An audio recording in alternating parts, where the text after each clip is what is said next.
Alright, chat. So this is the Titans versus Hunters match. Let's get it. I haven't watched it, so I have no idea what's actually going to happen or not. Oh, 360? Nah, bro. 720. 720, 60. Give me that good quality. What the heck? But here we are. We have a Chengdu Hunters match going up against the Vancouver Titans, and it is a very crucial match for the Hunters. They must win this match if they want to have any hope of getting into the playoffs. Right now they sit at a paltry 17th, but fear not, fan. Going 3-3 puts them at a very similar echelon. It's the map differential that might just come back to bite them on the rear end. Yeah, I mean, their scenario probably falls into something where they need to win their last two. What really shocked me was Gladiators not doing very well. I thought they do a lot better. In terms of map differential. Which, by the way, if you know anything about Chengdu's playstyle, it's just probably not likely. It's just not something they really have a habit of doing. Wild. They play very messy. I think it's safe to say now they have to play against one of the cleanest teams out there. Cleanest teams out there, dude. We talked about this beforehand. Is this a potential trap game for Vancouver? It is two super different styles. And Guangzhou did give Vancouver problems. They haven't been playing Sphere 4? Oh, then that's probably why. Oh, because they had Decay. And then some, odd things they threw at them. That series goes the distance. And, the Hunters, I think the thing is that the charge coming out and playing like this at that moment in time was something that would have caught them by surprise. The Hunters coming out and playing that type of style. Bro, look at this. No Reinhardt usage, dude. Just play the ball. Just play ball, man.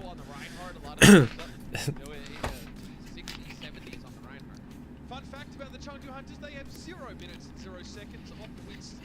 They have not played the hero at all. You should expect Armin to play that. They haven't played Winston once? They go Wrecking Ball instead of Winston, but Yes, that's right. But, Yeah, they doesn't know how to play Winston. But, they were kind of friends back there. We'll get to that anyway. It's going to be a crazy match. So let's get this one started and welcome to the stage, the Vancouver Titans. Alright, dude, where's the paid actors? Where are the paid actors at? Here we are, leading the charge, Sobitsu. We saw it inside team fights. He's the second highest hero damage in the league behind Sinatra. I mean, Bumper needs very little introduction himself. yeah, I mean, this team is just filthy, right? I'm worried about Ryan this patch coming out. Yeah, I mean, they're Yeah, you probably won't be running Ryan as much. Probably more of like a Winston or a Hammond. still at number 1 spot off of NYXL. Like a dive. I think it'd be a I don't think Goats is going to survive. huge the league that they So we'll come in see. As an expansion team from contenders last year, and come in and finish our first stage with that Slime's fucking nuts, dude. This guy's really good, Lucio. Of ultimates negating the deepest defense matrix in the league. He's an expert at shutting down big ultimates. He's going to need a bit of that action up against their opponents. Welcome to the stage, the Chengdu Hunters. Welcome. The Hunters. Yes, finally we got a Hunters game. We've been sat there waiting and waiting. And here we are, leading the charge, Jinmu. Never know what he's going to play. Farah is just ferocious. He gets nano boost. This guy can add a nano boost to go in and play. They're such a fun team to watch. It's just going to be a difference in clashing play styles. And for the Hunters, right? Maybe Is this live or old? This is old. preferred, right? This is the Titans Hunters game. The Justice City You can't do live. I think you get really banned no wins, and if you do a live review or live watching of it. in this meta. The Hunters, they feel like their best compositions don't really suit this type of meta, and they're not playing it. They're still ending up with wins, which is a good sign because later in the year, maybe the meta changes. It goes into something that favors them a little bit more. They can start rattling more wins together. I mean, you feel pretty good, right? Everyone else is out there trying to play 3-3. There are a lot of teams, I won't mention names, that kind of struggle to get wins there. Oh, there and it these guys is. are refusing to do it. They are pleased. Don't take the mask off. I Yeah! think the mask on. I like it better that way. It's getting high. And I mean, late young. Banned, yeah. We are ready. Get fucking banned, dude. To see China again. That was after their first match. The match up against the Guangzhou Charge. So these guys are very proud of their heritage and where they're coming from, where they're representing. And historically, Chinese Overwatch has played a much different game than the rest of the world. They come up with some odd compositions and different types of meta it's played in that region. Let's see it, dude. Yeah. Chinese Overwatch.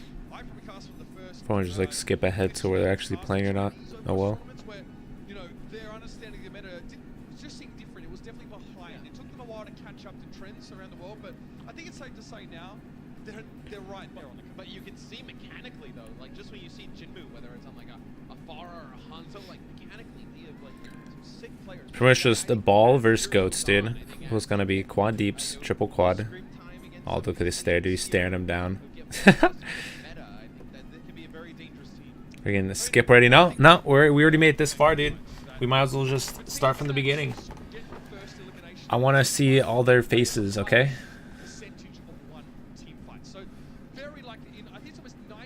Look at them. If the Titans get the first pick in these fights, they will win them. Now, this doesn't always happen because sometimes they just lose bumper early. It doesn't seem to matter because he goes in, he feeds charge to Solomon Sue. They still be able to recover with that right. Oh, I should probably log out of Overwatch. I'm gonna hear all the noises. Another team like force their pace or place out on the Titans. It's always Vancouver setting the pace. No, they're the ones who decide when. Well, that's how it is. Like with goats, you want to set the pace, but then with the ball, it's like you surround and collapse and like try and take off angles to shoot them. So it's like this 4 deeps, if played well, is the counter to goats.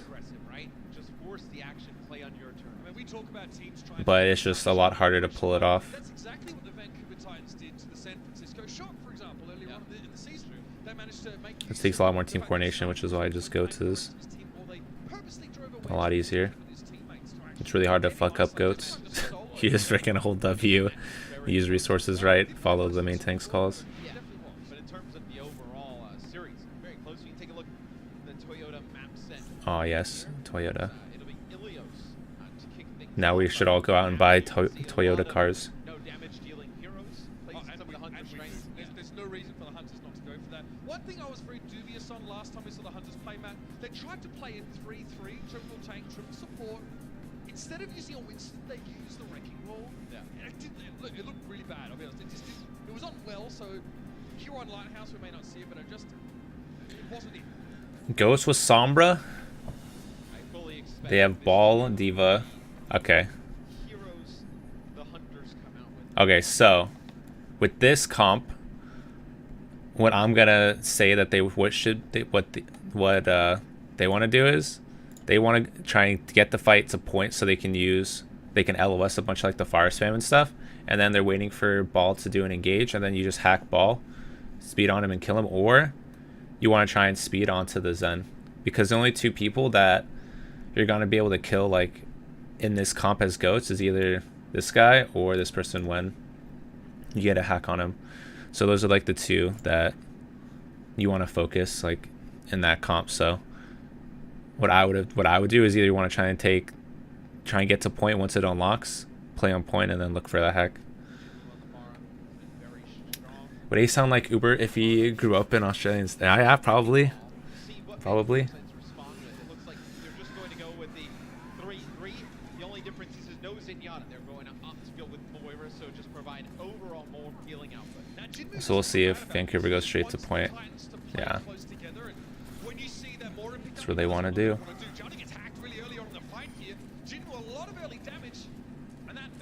And they just want to like surround and collapse here, because then see what they're doing here is good because they're taking off angles, right? So the rest of them are going to be shooting from main, and then the fire is trying to take these back angles. So then you don't want to all shoot from the same direction, because then you just shoot in a Rhine shield, right?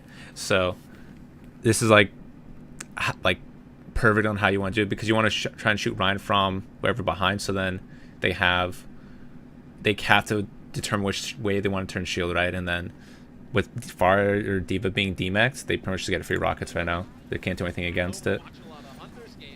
It's just you can't practice against this. Nobody else is running anything close to this composition. Yeah, there's once they get the DMAC on Diva, it's kind of over with Fire. At least it should be. Once they just get Barrage pretty free.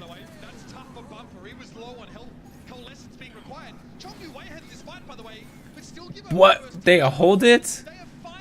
Okay. Okay, dude. How did they mess this one up?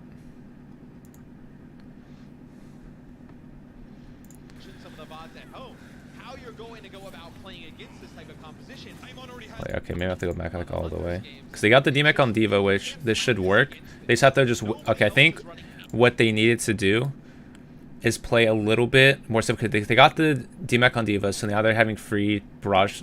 But then I think a man goes in probably a little bit too discuss when you're watching early. some Who of the gets odds picked? know how you're going to go about Late playing Young gets against this type of picked. competition. Amon already has Minefield, by the way. That's tough for Bumper. He was low on health. Coalescence being required. Chong Yu Wei had this fight, by the way, but still give over first touch of the point. Yeah, I don't know how. I don't see how they should have lost that fight. Amon's brought back into the fight now. They're at a full 6 for the loose late Young. That's actually really. Bionic wall from the Moira. Got to be Jimmy going big here, and the EMP was well timed. One kill with the barrage, but a Bumper to go down, which is not usually an issue. The barrage way too early. If you want to try and do this, you get the. You want to wait to do EMP. You want to try and combo these because Ryan just having shield up plus Diva being here for Matrix, you're pretty much not going to get ISO. He tries to get the barrage. It's getting all like whatever matrixed with whatever barrage. So if you would have waited for the EMP barrage, you would have probably killed every single person here, and it would have been a lot cleaner because you can just combo those two together and then, you know, bomb and mines together to block off, and then you reset those ults again. So I think you try to go in and do it a little bit too early without waiting for the combo off, and that's what cost them to die and not get that much value. Yeah, they got the Ryan pick, but because he was sitting there with Barrage, he ended up getting picked as well from this already really easily. And then they end up losing the fight because they used a lot of their ults, but they didn't combo them correctly. They kind of just like went in to try and make a like a solo play with them.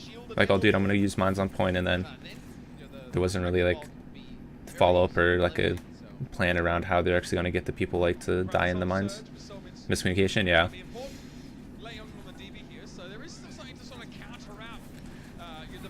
Alright, so let's see. Alright, so let's see what ults they have and how they want to play. So they're playing on point. Yep. Chandu pretty much has no ults. They have a Diva Bomb coming up, maybe in mines. Vancouver has Grav, Beat. Actually, a bunch of their ults. I could see them solo. Okay, so when Hammond comes to point, I could see them solo grabbing Hammond, because then that stops their whole entire push, and they get like, if Hammond goes in, you just solo grab them. This team has no other follow up to be able to like take the point or anything. So I wouldn't be surprised if that's what they try and use their grab on. It's gonna be on like whatever one of those two. I don't see them because Zen's gonna be so far back. I don't see them pushing on out of point because this is where they have the most cover from fire spam and everything. So that's what I'm gonna think that they're gonna try and do, while Chandu is just trying to build up these two ultimates, and they can look for like a mines like bomb play, because you can put mines on point, make them go back to a certain spot, and then when you throw in with the bomb together, it's like they either have to run through the mines and die, or they're gonna get Diva Bomb. So there's certain like, because they don't have EMP on here, so that's probably what they try and need to coordinate. Metro, if he allows Vancouver to continue fighting, yeah. So we'll see what they do here, if they really look to grab. But I'm gonna say it's either the Ball or Diva. So it looked like it went and grabbed the Diva since he was out in the open.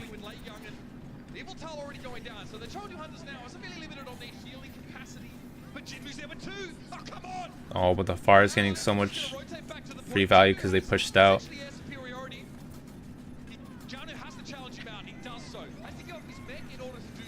Put mines on point. Okay, let's see. I can also just go into a corner with team, yeah. So I think, so here they pushed out. That's what it seems like. They get the grab onto the Diva. I think that's what it is over here. Demech the Diva. But then right after they get these picks, they need to regroup together and then go right back into point. Because when you fight out main like this, like they pushed out on a point to get the pick, but then now Far is completely free without all this open. They need to like try and get back to get their cover again and reset like all their momentum and like all their cooldowns. I also don't like Vancouver pushing out like that. Yeah, they should have, because they know that Chandu has to push in to get to point. They have point control, so they're the ones that need to make the aggressive, like they have to come to point at some point, and then it's easy just to grab the Diva, Hammond, or something like that while you're still, you know, taking space. I think they just it's like you get in that mindset of like, okay, we're just sitting on point doing nothing. Let's try and make a play. Like you just like think you're doing nothing, but since they have the point, they could have just literally sat on point and just milked all this percentage and just made it like a one fight point, unless, you know, until they wanted to get the fight. So that's probably would have been the better play, is just milking the clock. Because then they push out, and then they're just making let Farah be completely free, and now Farah gets the 2 picks because nobody can really contest them. But Jono makes a good play here, sees that Farah has no mercy, so it's an easy pick.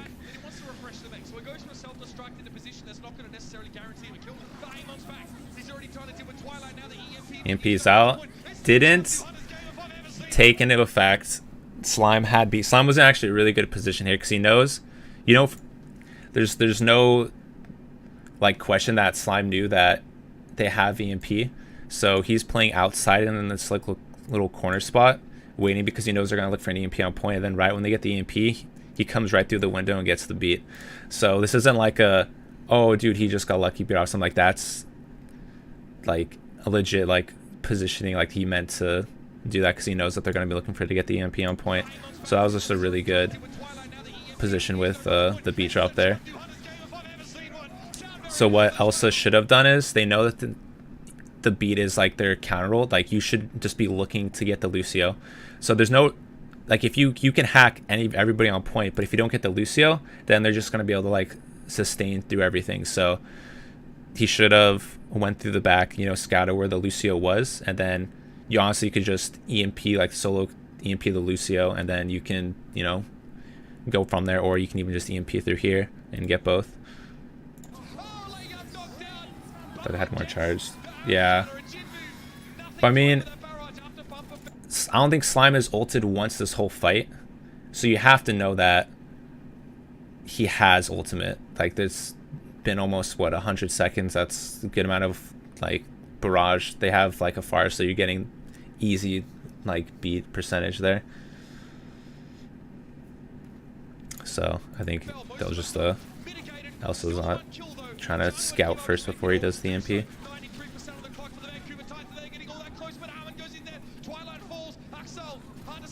Oh, went for the grab. Oh, okay, yeah.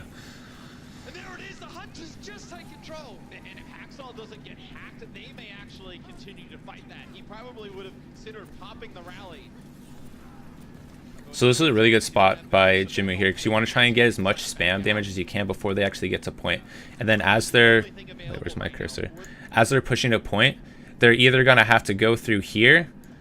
This is okay. So with goats, you want to get to the point the quickest way as possible. So the quickest way is going through here, but this is also the most risky, just because Farah can get a conk and then knock you push off, or the ball can go from like put the mine thing either here or up here, and then you can just knock people right off the map.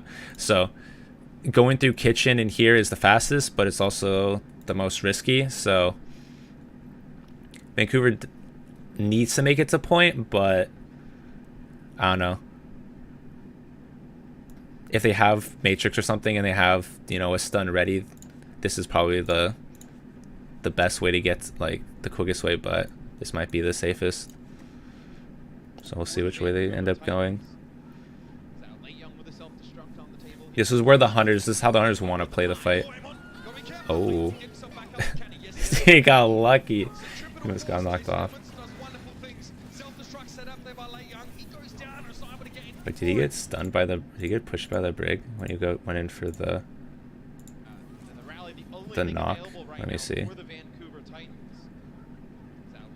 Or he just wasn't in position to knock them. Oh, okay. Okay, so he went and did the mines. It was a little bit too late, so they already pushed through. They should have been probably having... So Somber should have been scouting this the whole time to let him know, like, getting ready. Because, yeah, you can get the mines set up here, but the mines only work if you get it with, like, a slam or right before as they're pushing. But as you can see, like, within that, like, half a second, every single one of Vancouver went out at the same time. There's nobody that's, like, late peak. Like, look at this. They're pretty much all exactly at, like, the, you know, the same time. So the mines don't really end up actually doing anything because everybody's pushed out, like, right together. So it might have been better to wait for either like the knock, or you know, you do pile drive with mines if you can even.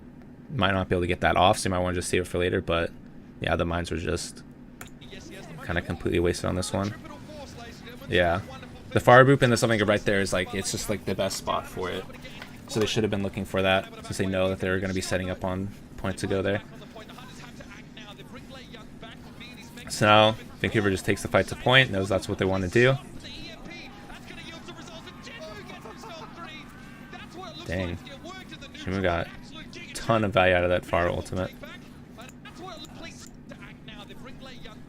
Let's see.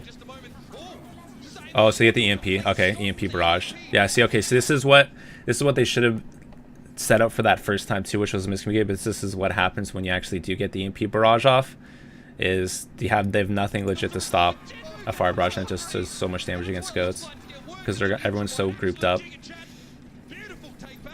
Yeah, that was pretty communicated that time.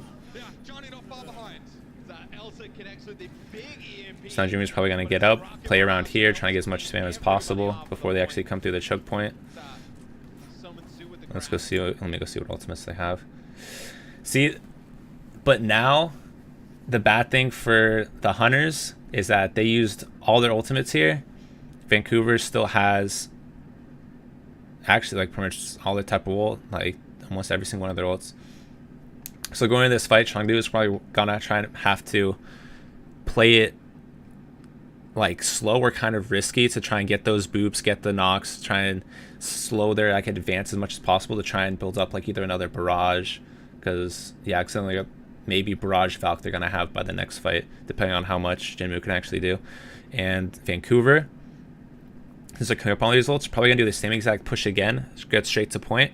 So they should probably line up to either get the conk or the knock, but they're probably, when they see the ball coming in, I wouldn't be surprised if they just solo grab the ball, kill him, and then go to point, because that's all they need to do to win. If you just solo grab ball, they have no contest on point, and then you pretty much just kill the next person to come to point for free. Because on that middle point, ball is actually the most scary, because when you're trying to cap and stuff, and you can just, it's so easy to get the knocks like through, because there's so many different like the opening directions, that ball is probably like their biggest target that they need to focus there.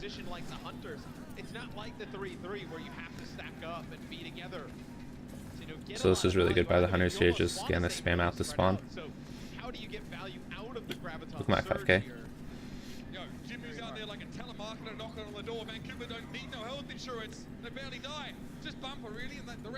So also probably looking to get a hack either on the Diva or the Ryan, and he gets the hack on the Diva so they can't matrix any of the rockets.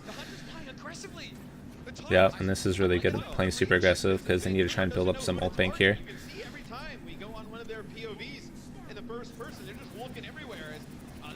Ooh. That was a really good pick on Jinmu there.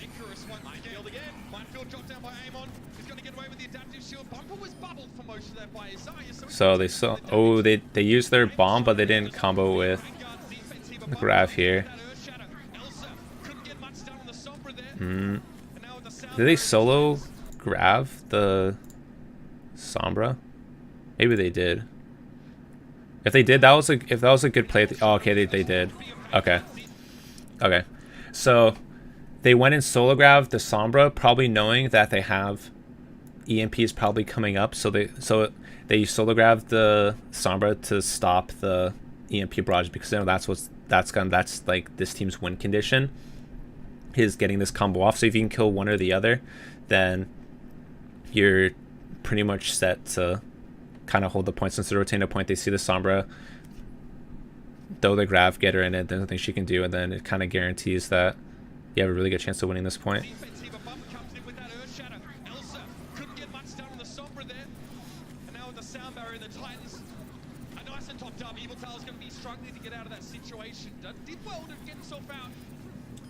On the Mercy, that's huge. Yeah, the barrage is not really going to do much when you're point blank into goats, when they have all their people here. What they, let me see, did Pharah have to touch there? So they still have ball up right now. Okay. Okay. So they still have ball alive, and Elsa's coming back. What they should have done is wait till the last possible second to be able to contest, and they can get the EMP barrage, right? So far, I can just be playing for free right now. Just trying to get to like play. Honestly, you can either play sneaky playing up top and not even shooting since you have barrage. Don't want to give away your position, while Ameng's just here trying to stall as long as possible, and then you try and go in, get the EMP, and then the barrage off. Because going in doing the barrage like this, you know 100% you're gonna get 0 value. That's just kind of like a hero play that you're trying to, you know, get something done. But they have him to stall for a little bit longer, so it would have been better just to hold off on the barrage and then try and get this combo off, because that's maybe you can get the win the point with that. Because yeah, there was plenty of time if they would have just waited, because then bam, you get the EMP. Now you go in for the barrage. You probably can maybe get these 3 honestly with the barrage, maybe more.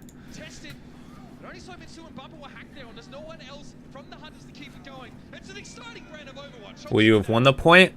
Maybe, maybe not, but that was just, it would have been better executed if you would have like held off on the barrage there, just since you had the Hammond to stall for a little bit longer. Yeah, the Vancouver with the 3 supports, right? You know, providing a ton of healing. The mortar comes into play. 19,000 healing to 9,000. It's unreal the amount of damage. So good. Well, yeah, you have the fire damage, so of course the Mortar's gonna have a ton of healing. You get to heal up all that freaking fire spam. With all that sustain, right? I mean, that's why you see them run the 3 supports with the 3 tanks. Keep everybody topped up. It looks like the Hunters here at the beginning. This is their version. So as we mentioned, no Winston playtime for the Chengdu Hunters. This is their So it's kind of that. They're going to play among goats versus goats here, but with the Hammond instead. See how this one works out. There are weaknesses. Okay, so again, for both of these comps, it's pretty much both teams are looking to poke out.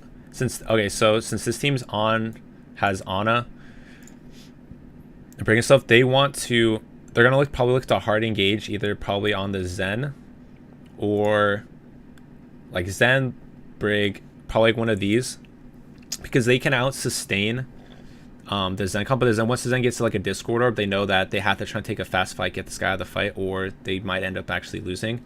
And what Hunters are kind of trying to do is get a Discord on one of these like squishier targets, and then probably engage with him and get the slam, and then everybody tries to follow up on that. So it's either them getting the engage on the Zen first, or Zen getting the Discord on one of the squishier targets and then following up on that. So we'll see which one gets in position better. Displacement is definitely a strength here. Pile driver is something that is available to him far more often than a Winston would have a primal rage, for example. Trading shots early on here. Do know the Ana for Twilight. Johnny on the charge in there. Amon gets himself behind, but he ignores Twilight. He wants something else. Evil Tail's already been taken down. So he freaking took the fight to them. They don't have the ability to disengage now. They have to commit. Let's go see if what kind of triggered them to do the jump there. Trading shots early on here. Do know the Ana for Twilight. Okay, so Ball used his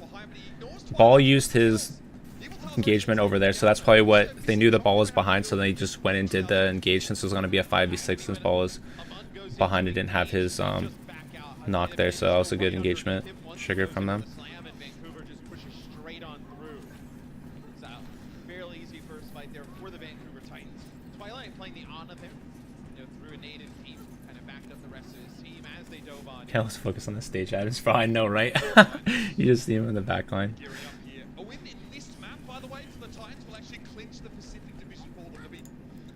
It's a question: how much of pro level play is actually thoughtful and strategic, or how much is just the players reacting in the moment, relying on the team synergy from practice? Okay, so going into a fight, you have a set plan, right? So somebody's like, okay, hey, we have these ultimates, we're gonna use this, let's try and, you know, focus it. So you have a set idea of what you want to do in the fight, right? So and then the rest is like reacting based off of what the enemy team does. So if you see Hunters use a bubble early, you see Vancouver use a bubble early, you know that's like an engagement trigger, because they use bubble like defensively really early. Okay, we wait for the bubble and now we can engage with ours. So it's reactive. You're playing off of if somebody else makes a mistake first, but you have a set plan. So it's not just everybody's just diving in and then just hoping for the best, right? There's like set plans, set like, hey, you two go from the left, I'm going to go from the right, and we're going to pincer them here. You want to try and make like a crossfire or something. So there's set strategies and plays that you start off on the map, and then once you get into like mid-fight or like a poking phase, it's kind of you're reacting based off of like if somebody gets low, if somebody gets out of position, if they use abilities differently. So not all of it is like a set plan, it's reacting off of other things, but definitely in the beginning like phases and stuff, they're there for a reason. It's not just them going there. Uncontestable at the top, so they're definitely going to be firing on all cylinders for that one. Running for Huxile here. And they're going to take the fight inside. Okay. Zolminsu quick double there. Yeah, I think they're just... And that's a fight already done. Oh, there's a pause. Not like him falling off the map is any cause for concern or any reason to pause the game. This is actually... Pause, tactical pause, dude. Who is it? Who's getting banned? No, I'm just kidding. Look, what's this guy doing over here, huh? What you doing, Hunters?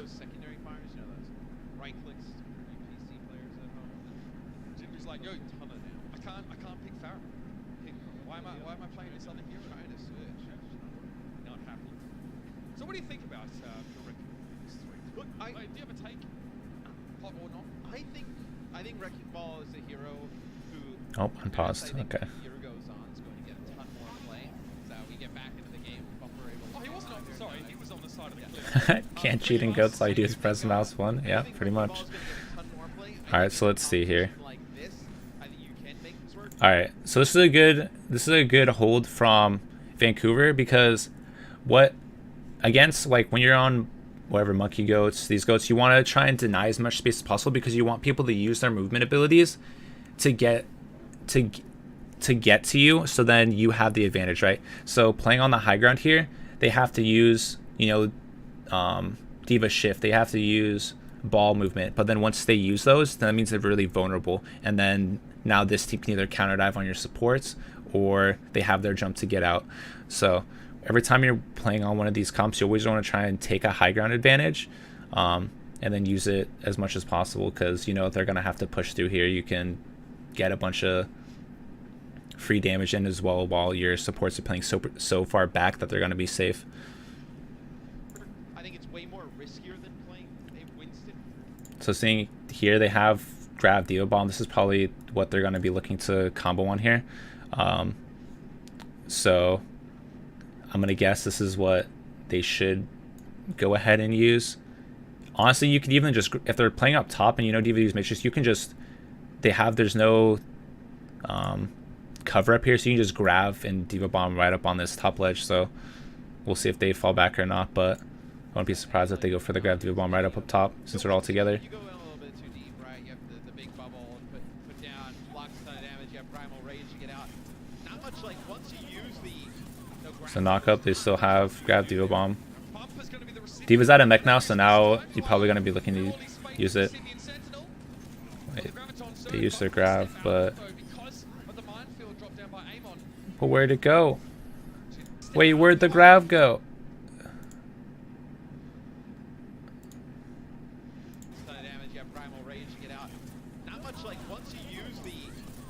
Oh, okay, they grabbed. Who though? Maybe they... Oh, okay, so they grabbed Monkey Diva. Elsa probably should have, since they're in the grab, I don't know, they should always be looking to combo these two ultimates, so they should have thrown it on top and you would have gone, you know, Monkey and a DMAC plus maybe somebody else that might have been out of position. So maybe it's a miscommunication, I don't know, but they should have comboed both of these at the same time, because they're not going to be able to kill through this with their comp just by poking. Is kind of just like a waste of grab unless you pair it with Diva Bomb.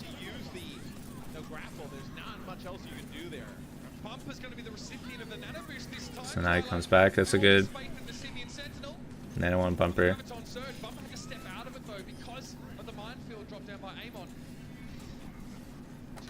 rally here. So now coming into this fight, they're gonna have to look for D.Va Bomb play. Probably they have no ult. They only have beat up. So they might actually look for like a beat engage, maybe trying to hard pressure out, either trying to either find the Zen to force trance. They can look to probably get on like the Lucio, but I don't see them doing anything else. Probably just cap point and then try and push them, look for engage on one of those two, because they don't really have any ultimates coming up here. So they try and go on the hard engage on the supports.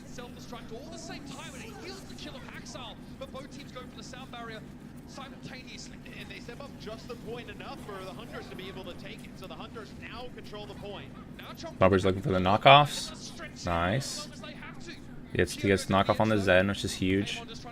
Now they don't have the Discord orb to actually put down on him and stuff.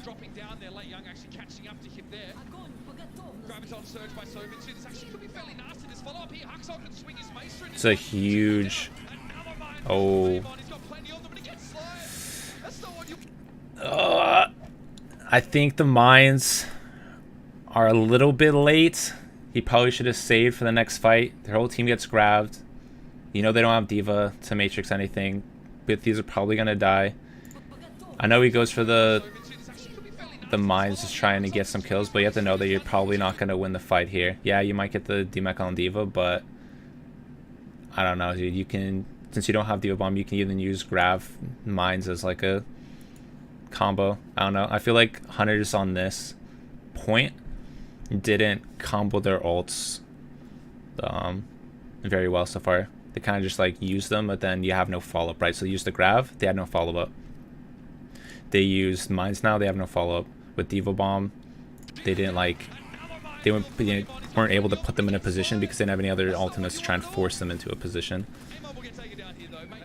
It's those situations where you would have liked, like, maybe if you had a Winston in that scenario, right? Yeah, I don't think they combined at all. Right? But you're going to be able to stall this out a little bit longer, give your team more percentage on the overall point. Play Young with the grab. Needs to be a good one here. No support ults online for Vancouver. Double up bionic grenade there on the late Young and Jinmu. Bumper to the follow-up here. Aimon was essentially on his own. He was trying to... Salmags is trying to get on the support here on the Ana, but there's no way he's going to be able to solo kill that. So they nano Bumper, gets on the supports. It's a perfect engage. And there's nothing else that they can really do against that. They have no ultimates. So going into that fight, that's like a plan. Like, hey, we're going to nano monkey. You can go on the supports because they have no ultimates. Because you're not going to be able to kill, you know, Zarya, D.Va, Hammond, even Briggs kind of hard.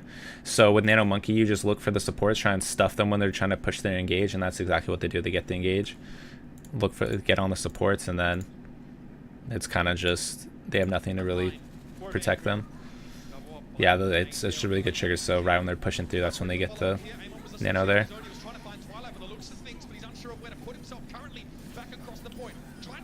So you're specifically trying to find the supports and then, you know, go from there. You're not really trying to kill the tanks because they'll just get out healed.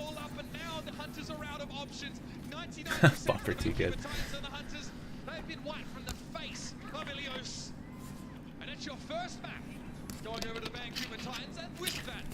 So Titans look really well, like playing together in there. The Hunters, they had those like some good moments when they did like the EMP barrage, but then I think that was the only time they actually comboed one of their ults together, was on that first point in like the first round or whatever with EMP barrage. Other than that, they barraged without EMP, they EMP'd without any follow-up, they used mines without any of the follow-up. So and that ended up like hurting them in the long run because then they just wasted ults. And Overwatch is pretty much, in GOATs, it's all about ult economy and being able to get value out of your ultimates. If you don't do that, then the other team's going to have an advantage, and Vancouver just, you know, used their ults and actually got value out of it. It's crazy how much ults like affect Overwatch.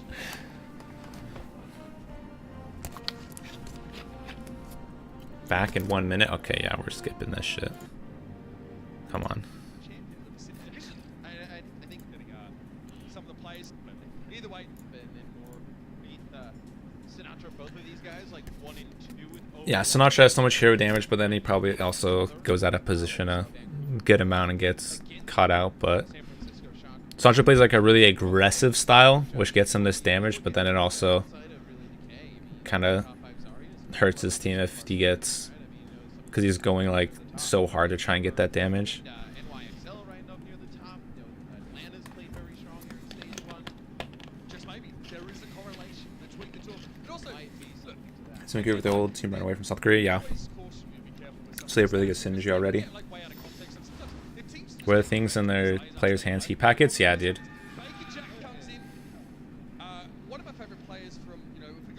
Bacon Jack. Bro, now I'm gonna want to go to like Jack in the Box and get some burgers, dude. I wonder if that's where he got his name from. He's like, dude, when I want this hamburger, I'm just gonna name my freaking character this. Hunters, very difficult to predict. You have no clue. I mean, How they would they, predictable now? the only thing that I would be surprised if they came out with was like a win sig. They literally have not predicted it at all. So. You can actually predict him. It's just. It's not just like I wish he was humble so I could like him. Okay, well, this Yeah, it's not just got a mouth on him. This can't be very interesting if they come out with this. Yeah, it'd be fun. That's for sure. Okay, let's assume for the sake of argument that this is what they're going to be playing, man. Break down the Ash Junkrat Look, inclusion. Ash, we haven't seen get like a. Bro, look how expensive this shit is, dude. Freaking a large popcorn, $100, dude. Oh, extra large, $1 more. Okay, at least they got the good values up in here. But fuck, dude, $100 for some popcorn, dude. $100 for a drink. Jesus Christ. Wait, that's $300 for nachos. Be breaking the bank, dude. Together, you can throw the dynamite, shoot at the sky, do a lot of taking damage. Everybody, Junkrat, pretty straightforward. Throws a ton of grenades, does a ton of damage. All right, let's go look at this team count they have here. All right, so for the Hunters on defense, Mercy Zen. All right, so what they're probably gonna do, honestly, I would have liked them to probably hold on top of one of the high grounds. So you friggin' hold back on like the back high ground here, because you know if Vancouver goes goats, they're just gonna be looking to just rush right on top of Orisa, and once Orisa gets rest on top of, you kind of lose. So the way you can win this is like you're trying to break shield as they're pushing through. So Junkrat can get the spam, or Ash can get the spam or whatever as they're pushing through the choke. But playing this close, I don't see them staying in this position for very long. They need to kite back and be able to get like damage in before they actually take the engagement. They're just gonna get run over. But looks like they want to try and hold super close here. So is chock full of damage, something we expect from the Chengdu Hunters. Interesting, we see Twilight play the Ana again. We'll see if he decides to switch off of this, but at least early on. So at least okay, they're kiting back. This is really good here, because you want to, okay, so with their comp into here, since they're on the monkey, you want to try and force monkey to use his movement to get to you. So then once monkey uses movement, he's pretty much honestly like a free kill, and that's where you kind of like call it to, okay, when monkey jumps in, we can just burn him, because then they have no, he's not gonna have jump to escape, whatever, and then easily meltable.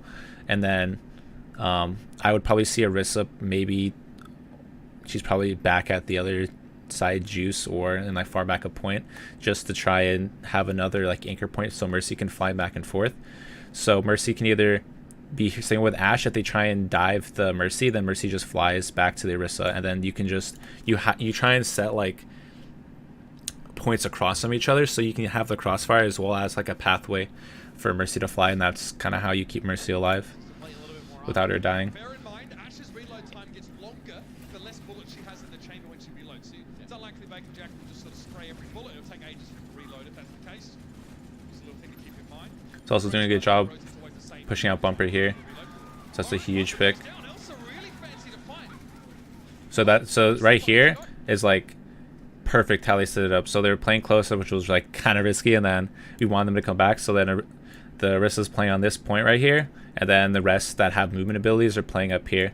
So this is perfect example of like Mercy can fly, you know, back and forth depending on, you know, if she gets dove, which area needs help. And then they have this like off angle to where Orisa can pull user orb to pull off either Monkey, Diva, you know, anybody that dives up here.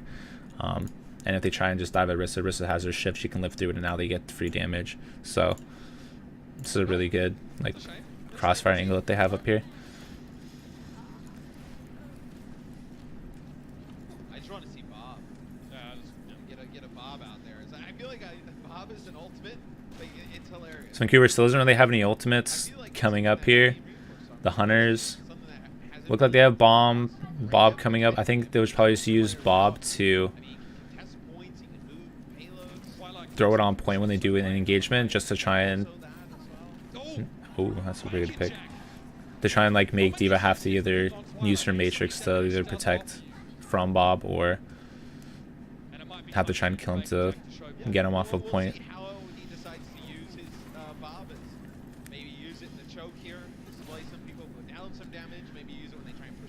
So Vancouver probably coming this fight is going. They're probably going to nano Winston on Winston's engagement.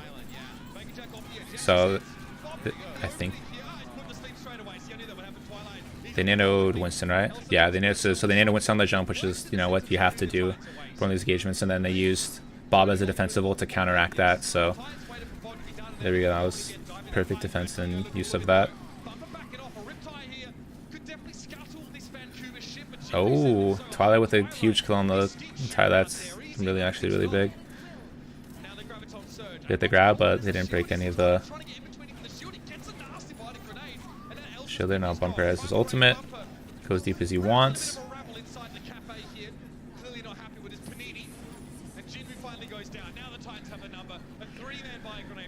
So it was a pretty decent hold. That's the one thing that happens with this comp is they force them all to get here. Like when they're on opposite sides and they're getting all that free damage in, like as they're coming through the choke points, that's where this comp is really strong. But once you force them in like a little corner, whatever, that's when Goats becomes way stronger, because then everybody's in like a certain spot, so you can just like funnel all your damage and all like your resources into that little bit. So they're playing well while they're split, and then once they all like had to group up because they started using ultimates, that's when you kind of get taken out in that comp. But other than that, it was a pretty good hold.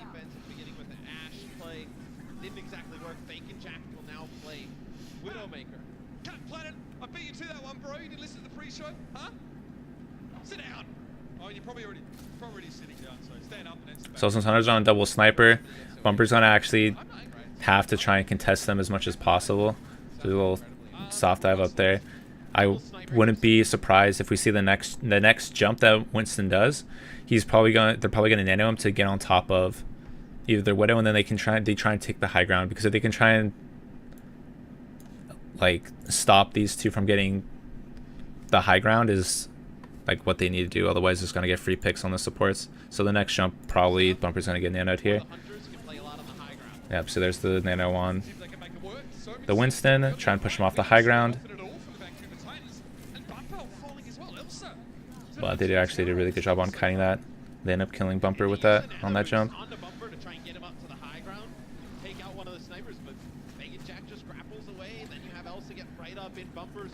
Not even really close. Vancouver's actually not really close to grab. They have the bomb.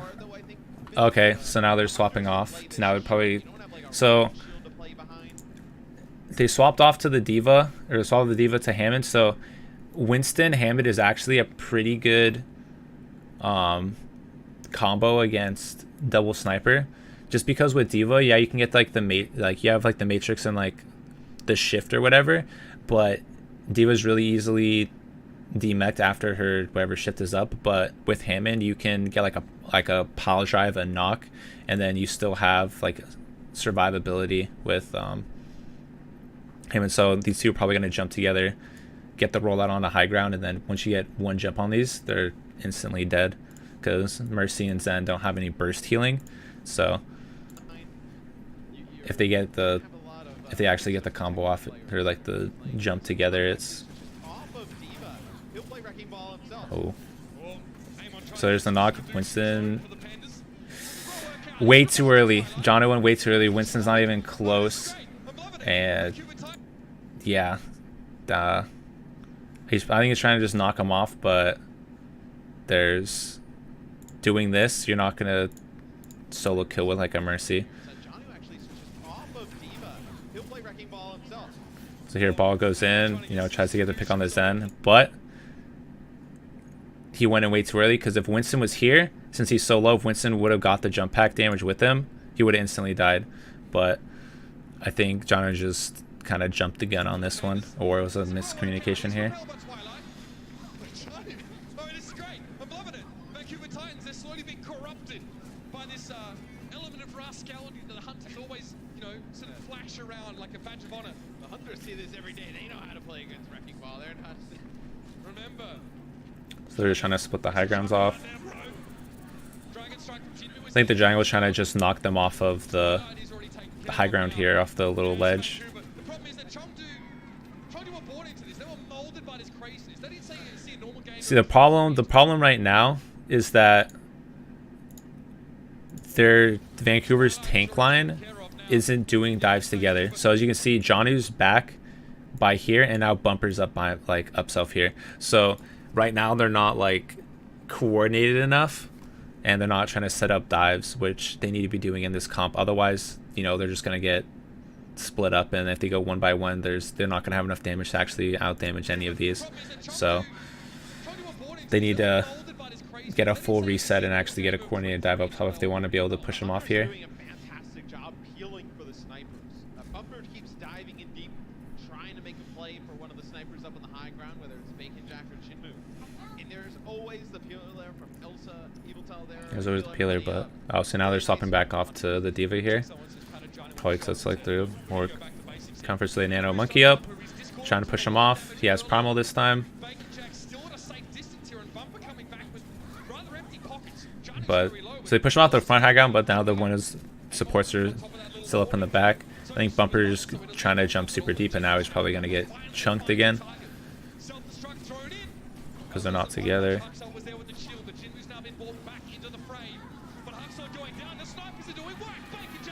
Yeah, see, Hunters right now, they're just playing the high grounds really well, and then Titans aren't pushing them off together. So what Vancouver needs to do is, okay, we'll get everybody onto whatever left side. Okay, let's soft dive top. Okay, cool. Wait, once you get top, now you're waiting for cooldowns, wait for your jump, wait for matrix, wait for everything, and then from here, then you can go to the next spot.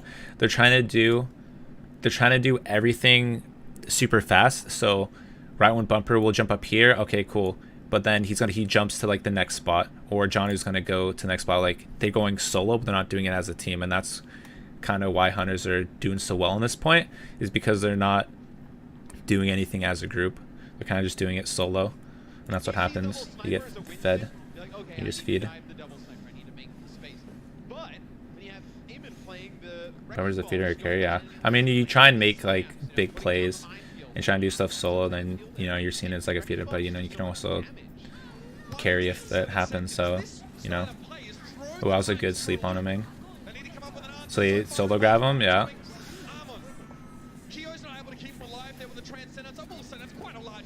So now the monkey. See.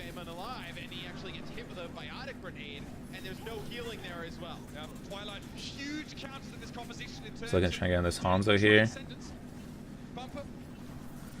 Probably if he's probably get on that Mercy first. If anything, not gonna be able to kill anything.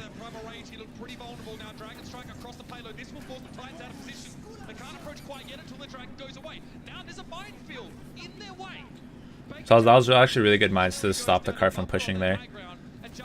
I mean, they still have the high ground.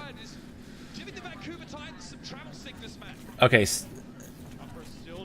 This is the one time that they kind of do a dive together. But see, Jumper jumps out, and then now Johnny's like whoever coming up right now. They kind of crash dive at the same time. They push them off. So this is what they should have done from the beginning, right? So going together, dropping off high ground, and then look, now they're have to try. They're not going to be able to get repositioned on any of their high grounds. So the one time they actually do it is 12 seconds left to go, and like, yeah. Self-destruct gets thrown up there by John, who's trying to clear some out. Get a new mech back. Barber's kind of just like in the backline doing. Still rolling as well. Bumper has to deal with this. Johnny might be the one to step up and deal with this threat. It's a trade, though. Twilight is down. Big part of Vancouver's healing is missing. Ana is supposed to be a heavy lifter in that particular Play Kerry regard. Winston. You ride that fine line, yeah, dude. It's Yeah. gone. There's an armor drop down on the pile driver, and a dragon strike that doesn't quite connect the payload in the way that Jimmy would have liked. Still, Johnny's missing.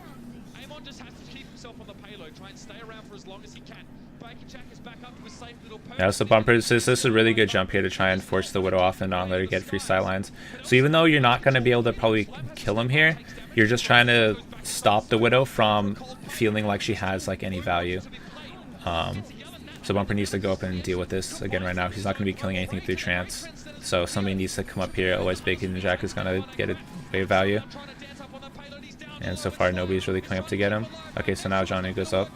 Jinmu finally falls on the high ground. The Titans are working their butts off to try and deal with these snipers, but Slime falls. They're running out of supports and healing in general. Bumper steps forward, but he's so low. And self-destruct now. Johnny trying to step up, should I say.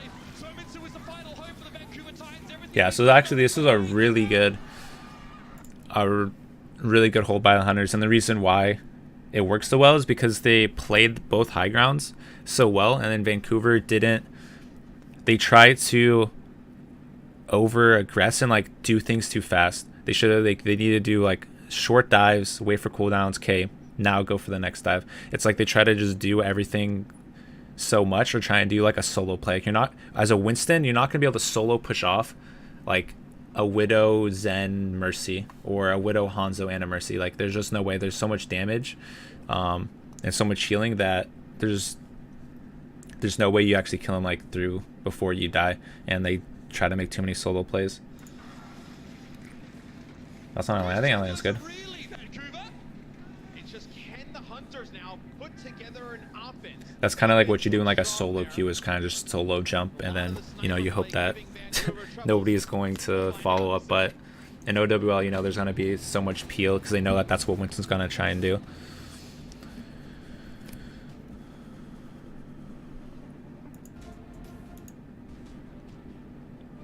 I got plenty more where that came from. Like, Can I say the next one? I just got off the phone with Chief. He said this is it right here. I do VOD reviews for subs. Tell me to do Hunters. It's kind of like whenever Oh, man. I'm free. I got plenty more. So it's not like a set day. It'll be like, okay, we'll be doing like a game. Like, okay, cool, I'll do a VOD review, and then there's a, if you do exclamation Discord, there's like a section that you can like post it, and then if you're here, I do the VOD review with you. You're about the same height as when you're sitting, coach. Tyler just scuffed. Go all day, Can agree with that one. It's Sunday afternoon. I'm here for it. Is it the afternoon? This whole time travel. So let's see what kind of comp they have here. All right, so Hunters, Triple Deeps comp. Vancouver has the Monkey Goats. Oh shit! Wait, it came out. Hey, sir, this should must have jumped right. So what the Vancouver's gonna do? They don't want to, if they don't take an early fight onto either finding the Zen or, because it's not gonna be like the Mercy. Pretty much, the Zen is the target for this comp. They need to try and take like a hard engage to get on their Zen here. If they let them surround and collapse and not take an engagement, they're just gonna get slowly like whittled down and end up dying. So what Vancouver needs to do, play a corner, find out where Zen is, and then just keep killing this guy over and over and over and over and over again, or they're gonna end up just losing just from the raw amount of damage that they can just surround and not take poke from. 1 hour back and forth thing. All right, so we're gonna have a pretty strong like dive composition here from the Hunters. So you have like Sombra and Tracer in play. Jinmu on the barge, gonna be prepping down players from range, just putting down some damage. So I was just gonna look probably for like a hack either on the Diva or the Monkey. So as they're doing here, they're just surrounding, not playing the poke damage. Vancouver's playing too far back, but they haven't looked for a jump. So That's something Elsa has to deal with. Bumper Needs to try to find a way through the run. diving in by himself, which was the reason why they didn't cap second, and To finish those players off. you can see that Like, I think it might be a miscommunication. Like, bang, Bumper's jumping in. Yeah, he has a bubble, but Janu's not with him. So I don't know what he's trying to accomplish here. Yeah, he can. The only way I can see if this was not just like a solo jump is that if he jumps, gets the Zen, right? Mercy's gonna have to fly back and pocket the Zen, and then when Mercy flies back to pocket the Zen, then the D.Va goes and kills the Pharah. That's the only way I could see this jump if it was actually coordinated that way. So I guess we can see in a couple seconds if Jinmu takes any damage from the D.Va. If not, then it's just Bumper jumping in without, like, there's team following up right here because they're like, yeah. So we'll see. Jumps. Jinmu take any damage? Jinmu does take some damage here, but he ends up getting whatever healed up because he's so far back. So I think it's a misplay by Bumper here. Yeah,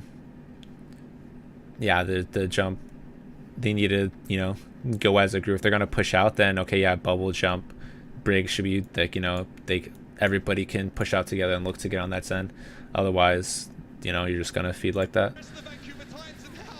Oh, it's a ball game indeed. Jana was hacked up there for a brief moment. Amon just dropping in there with a pile driver, knocking a few people up, forcing the Titans to play on his high grab Haxel. He's been denied that height advantage. Oh, the Brig's cut out now. You have a player hacked on the point. It's Janu, so Janu's hacked, so Jimmy gets the free rockets. So Hunters are playing this really well right now. They're just playing sidelines, playing corners.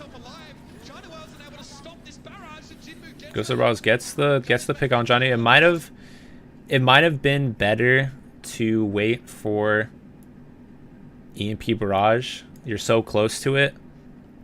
I think it's like, I don't know. I feel like the Hunters don't see the huge value of both of these. Like, they use these at different times, and this is legit will win you the fight against goats. So yeah, they get the, you know, let's go see. Gets the barrage, tries to gets the D-Mech on the D.Va, but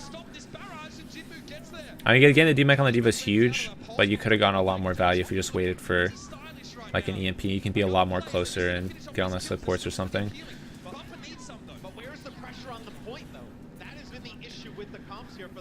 Really strong port here, yeah.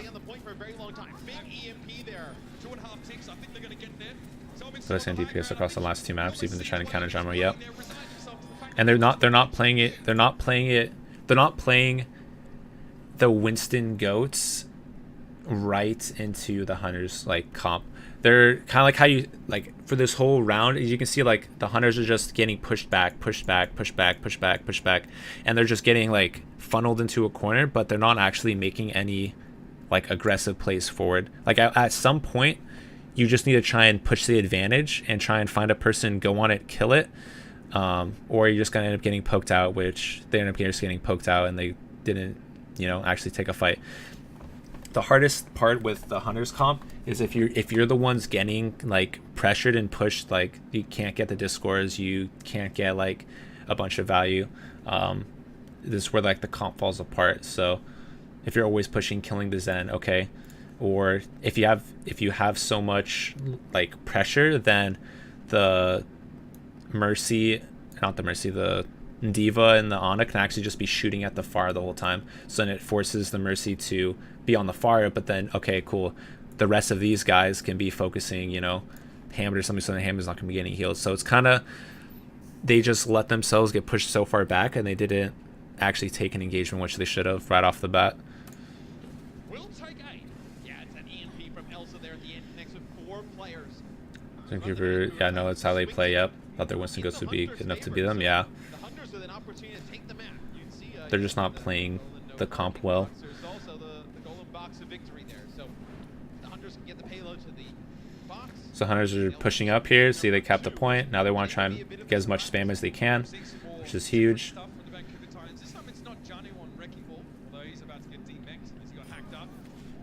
Oh, Johnny gets hacked and D-Mech. That's not very good. Now Jimmy has a free barrage. Mazza's good directs. Hunters had invested a lot of ults here. They used Mines, Trance, Barrage, Pulse.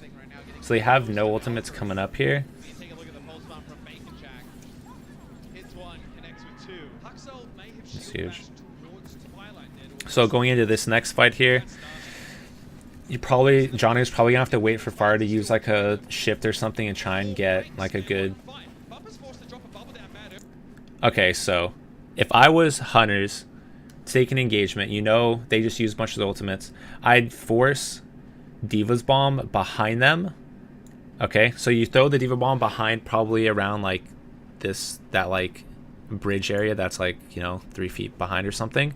So the Diva Bomb's going over the top, it's gonna force the Hunters to push into them, and then that's when this comp can, you know, you can kill them as they're trying to push through. So you can maybe get the pick on the Fire when she drops loaded to the Diva Bomb. You can get the Mercy when she has to push forward to get out of the Diva Bomb's radius. You can, you know, get the hack on, you know, one of like any of these targets, because you want, otherwise, you know, you're not gonna, you need to try and stop the momentum here. So you're gonna have to try and make a play like that, otherwise you're just gonna lose. Bumper gets taken out. They're just getting hard staggered. They haven't taken a clean team fight since the first one.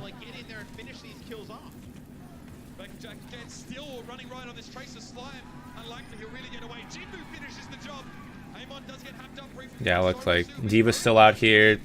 They just got so staggered on this point. Yeah, they get the EMP, but there's like 3 people. They have no actual DPS players to do anything here.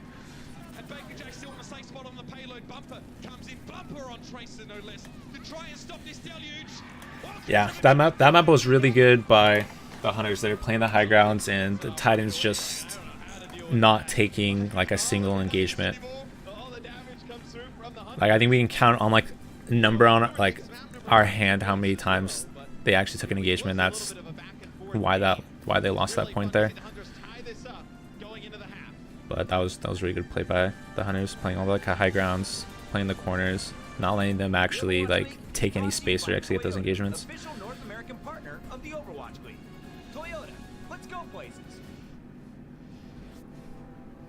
That's a problem with like teams that when you play goats versus goats for so long, you have like the tendencies to like, you play slow, wait for cooldowns, okay, you wait for engagement, stuff like that. But when you go up against teams like the Hunters, which you need to take the fight to them, it's like a complete, you have to like swap your playstyle. Like, it's pretty much like a legit like a 180. You have to, instead of going like super defensive, you have to be super aggro, always try and take the fight to them, because if you take like a slow fight or wait too long, you're just gonna exhaust all your resources, and they're gonna get so much more value from the DPS comps.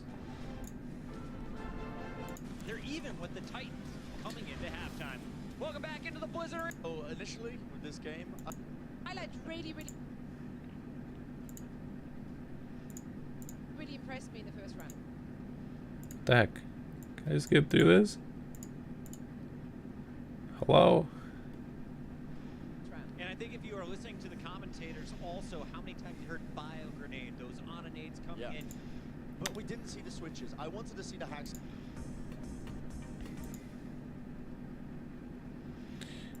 This has been so far. The Vancouver Titans just got Okay, here we go. rocks on Hollywood. It seems like they were just in complete disarray. Partly, I'm sure, because of what Chengdu were bringing. This aggressive double sniper. Double sniper strong. Okay, let's go.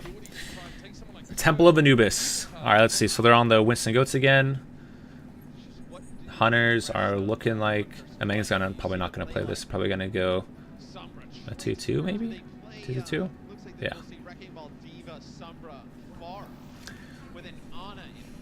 So this is what we call a 2-2-2. 2 supports, 2 tanks, loosely speaking. And 2... Okay, so against this team comp again, Vancouver needs to look to get on this person right here. If they're on the goats, if they just wait around and do nothing, sit up top, they're gonna end up getting willed down by Farah. They're gonna get it hacked by Sombra, and then they lose. So we'll see if they made adjustments, like their coaches told them on like halftime or whatever, like, hey, you guys need to not sit around and like let them do all the damage, because that's how you lose. Like, you need to try and take the fight to them. So they're probably going to look to try and get KYO is either going to be playing here, or they're going to try and get him into like these corners. And if they try and rotate in here, Vancouver needs to get the pounce and get the hard engage, but I guess we'll see what happens. But that's how they need to be playing this point. 2 damage dealers. Soldier Hunters originally Still not trying to put Stitch for this guy now. left-hand side. So KYO is getting in for free right now. Hunters still haven't taken engagement. They're backing out again to the right side. Jimmy now's doing a little bit of early scouting. So now Jimmy's getting all this free spam. Bumper's going to be getting poked out here. Forces Bumper to commit to something, and then at that point, the Hunters are the So now they're getting knocked into this little corner again. This is exactly how the Hunters want to play. Bumper's jumping up to look to get on their Ana, it looks like. Really nice sleep here as Bumper's down on the ground. Yeah, see if Chondu can actually capitalize on that. No, they wake Bumper up, but he just gets given a bubble from so So Bumper gets slept, which is huge sleep by KYO. But it's just you're giving them so much space here. Like, you're just playing this corner, and now Far is getting that, you know, free corner, and now get the pile drive. This is exactly where this position right here is exactly how the Hunters want to play. Farah has this map cover, and she can just peek around, shoot rockets. If somebody tries to attack her, she gets low, she can go right behind here. So Vancouver, yet again, from just like Hollywood, backed up into a corner, didn't take the engagement, didn't try and hold space. And the reason why the reason for the, or what's the word? I don't know. The repercussions of them not holding space is now they get pushed into a corner. Now they're going to lose. You need to hold space against this comp and not give them like just free map. Because now they're just slowly going to get whittled down. There's nothing they can do. On first point, this is really strong. On second, it's a little bit harder to get this. Because there's a lot more cover and stuff. So first point, this comp is really good for the Hunters. But going into second, they had to use the barrage. They could have used the EMP barrage. They could have been able to like snowball this point really easily. But Vancouver now is probably knowing that EMP's up. One of these has to play the bait, and one of them has to get the ult off. So since they have Trance up, I could see Zen probably playing a little bit far back while Lucio's with the team trying to build his beat, just so maybe they think they're going to get the EMP on the Lucio and then they get the Trance. But if they wait too long, then maybe Lucio builds his ultimate up in time. So I don't know. Yet again, Hunters or Titans need to press and engage. If they just get funneled back to this back corner, then Hunters are going to get a lot of value out of their comp. So they get a good grab, get the engagement on here. There we go. They took the fight to them, got the engagement off. Now they just need to keep doing that. Now they're down on like some ults.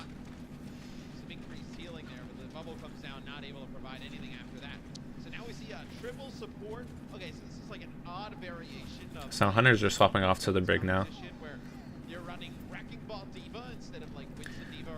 So going into this team comp, or this fight, we'll probably end up seeing a EMP Diva Bomb. I could see this is like probably their win condition. They're probably calling for this win condition. If they really want, they could have the ball. It might be a little bit too much investment of ults, but it could win them the point. So I could see them doing this maybe. Ball will come out, do his power drive, put mines back here so nobody can escape, and then they use like EMP Diva Bomb, right? So there's the escapes cut off, and then everybody's going to be funneled into either going on point or over here where you can throw a Diva Bomb in the sky and then get them. So we'll see. Hey Ryan, I'll see you tomorrow. Okay, have a safe trip. I'll put the pork in the fridge. Okay. Just heat it up. So they're probably gonna look for EMP, Diva Bomb with mines, and then Vancouver probably has to look for an engage as they're coming through this choke point. They can use their Diva Bomb with, you know, Bumper can go deep since he has his primal. So we'll see what they end up doing here. But so there's the mines. Haven't followed up with the EMP or the Diva Bomb yet. So there's the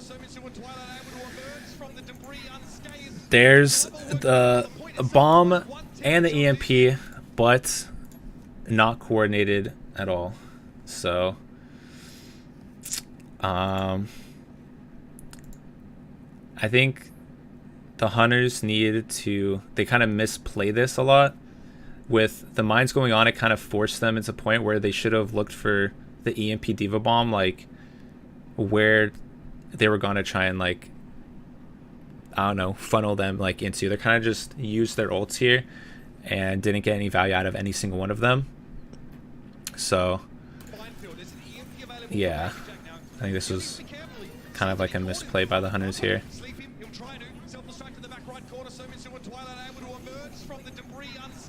So they use the 3. Vancouver now has the advantage with, you know, ult economy.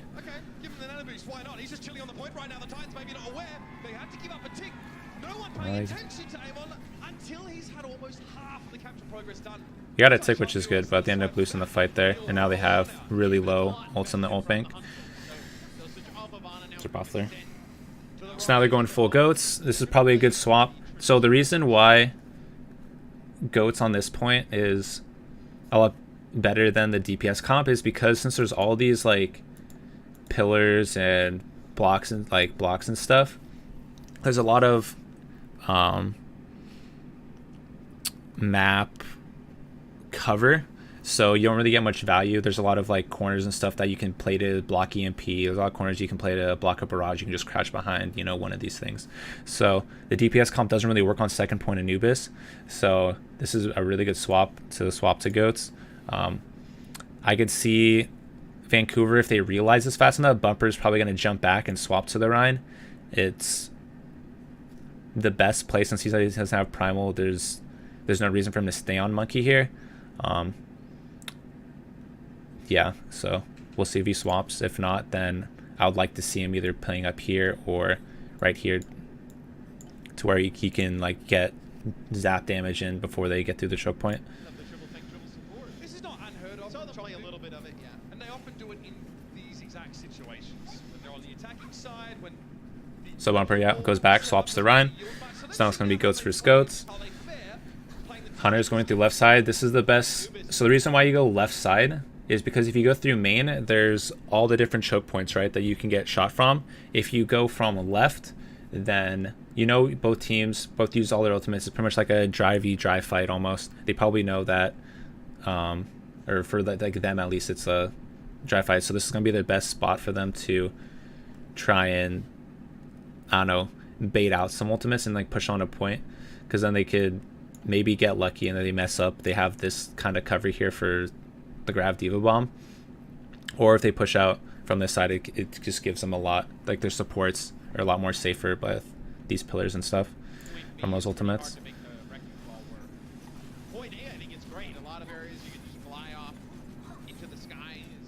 So yeah, they're trying to stuck him in here. They get the DMAC on the Diva, so they get the free Grav, which is huge. They got the picks, but yeah, that was just a good engagement. Once they see the Diva DMAC, then they get the free engagement. No, it doesn't work. The LOS doesn't work both ways, because with the attack you need to try. They're not looking to kill like the Pharah and stuff.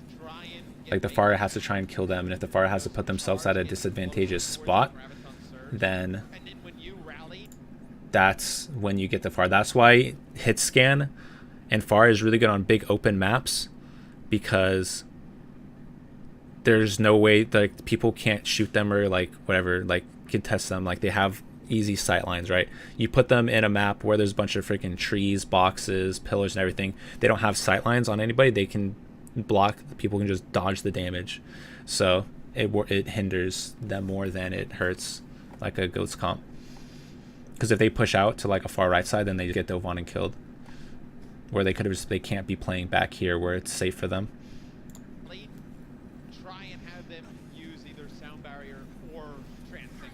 It's kind of like saying, why don't you use like an op in like a close quarters match? Like, no, you don't use like a sniper rifle like in a close quarters. You use like a SMG or something is like a lot better. So the same thing in Overwatch, right? Like you're not going to be using like a FAR because it's long range win, and this is like a super close range point. Kind of like an easy explanation on that. Ultimates, you like, yeah. After that, you know, the fight starts going your way. Cool, throw some more ultimates in, but as long as you get that kind of trade here. So let's see what ultimates coming up. They have support ults. I'm saying is Shatter soon. Vancouver only has support ults and Diva Bomb. So I can see Hunters playing this a little bit slow till a man gets a Shatter, right? So if he goes here, throws his Fire Strike, gets an engagement, then I can see them trying to push, look to get a stun or a boop on a bumper to get the Shatter off. So we'll see what they end up doing, but I think they're going to be playing it slow till they get the Shatter and then looking for an engagement off of that. Ooh, the main engage. Yeah, that he just got deleted there. Was that just a perfect right click? Oh yeah, that's a nice right click by Twilight there, right when Ryan peeks across. Yeah, that was just that's just an unlucky dude.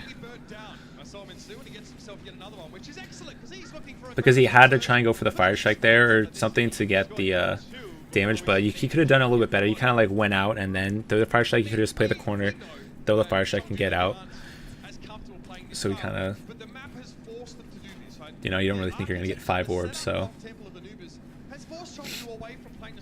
kind of just unfortunate there. So they're going to push to the left side again, since it's the best spot for Ghosts. But now Vancouver has every single one of their ults. They have 6 ults. They're coming up on close to 6. They have enough time in the bank, so we could see Hunters doing one dry fight here if they really want to, try and waste as much ultimates and then come back and win the point. I think that's probably the right play, because if they try and do an ultimate versus ultimate, they grab, they shatter, they shatter. If they don't get the advantage on that, then they're gonna end up like getting in an ult deficit. Like once again, like Vancouver gains way more from them holding, like they both use ultimates at the same time and then they sustain, just because they're on the defending team, so they don't have to try and press the advantage with any ultimates. So I would like to see the Hunters do a dry fight here, probably just hard engage onto either the Rhine or something, try and force them to use Grab, Diva Bomb, and then maybe go into the next fight with their ultimates here. So we'll see. There's the Shatter.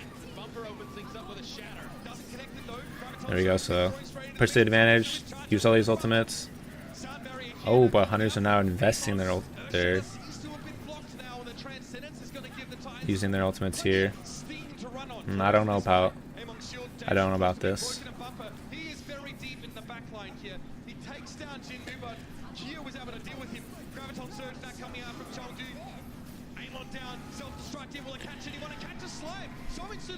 So they're trying to get the win on this, but right now Hunters do have the advantage since they do have the respawns.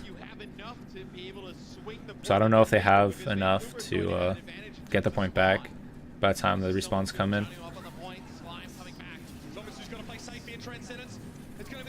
And so now they're trying to push out, get the Zarya.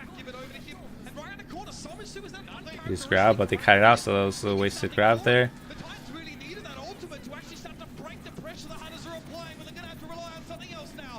Mang's coming up on his Shatter, so they're pretty much, that's going to be their win condition here, is if Mang gets a big Shatter or, yeah. So we can go back to the beginning of this engagement. I can just wait. Alright, so here, right when they push through, they use Shatter, don't need any ultimates. They use Grab. Okay, right here, just wipe it, honestly. They use Grab, they're probably going to throw for like Diva Bomb and stuff. Yeah, they use Diva Bomb. They used 3 ultimates. They didn't have to use any single one since they took the engagement. They could have just went into the next fight now with 3 ultimates.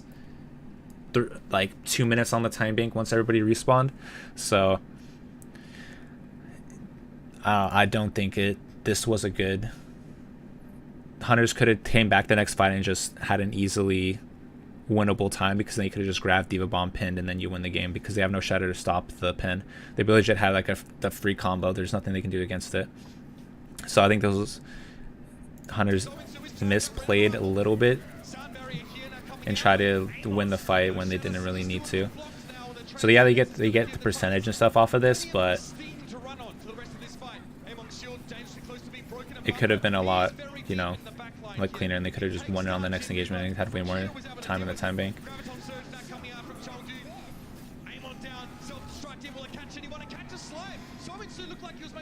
Trying to LOS that one or protect Slime from being blown up, but now the Hunters have the start. I just don't know if you have enough to be able to swing the point in your favor, because Vancouver is going. How do comms usually go? One person shot calls and everyone follows, or does everyone take turns? No, it's not a free for all. Yeah, like what usually happens is like Ryan in Goats comps, Ryan calls, engages, and you know, all that stuff. You have like main support calling like ults, ult tracking, having like a plan or whatever, like okay, we're gonna use this amount of ults. Okay, then the person's like, okay, cool, I'm gonna look for Zarya ulti. Like the person whose ultimate is gonna be used, you're like, cool, I'm looking for ultimate here. Okay, I'm using it, whatever, now let's go, let's engage. And then Ryan's like calling rotations. Okay, let's fall back to point, follow me. I need bubble, I'm playing left corner. Okay, everybody's playing left corner now. Okay, let's try and rotate out main. So it's like the main tank and stuff is doing all like rotations, engages, all that stuff. The main support's doing like everybody's contributing in ult tracking, but then it's main support like trying to come up with like a plan and stuff. So it's not just free for all. There's, you know, specific things so comms don't get cluttered. Going to have an advantage in terms of spawn. This is Somansu and Johnny up on the point. Slime coming back. Somansu's got to play safe here, Transcendence. So you're hard engaged with the trance to try and, you know, force anything, but yeah, that grab was a little bit. You probably thought they were gonna hard engage to try and stop them, but it's kind of a little bit of aggressive grab, to say the least.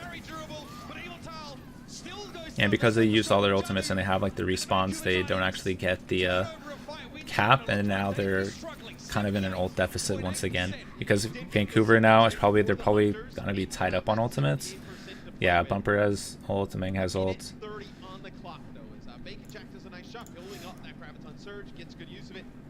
Both support ults.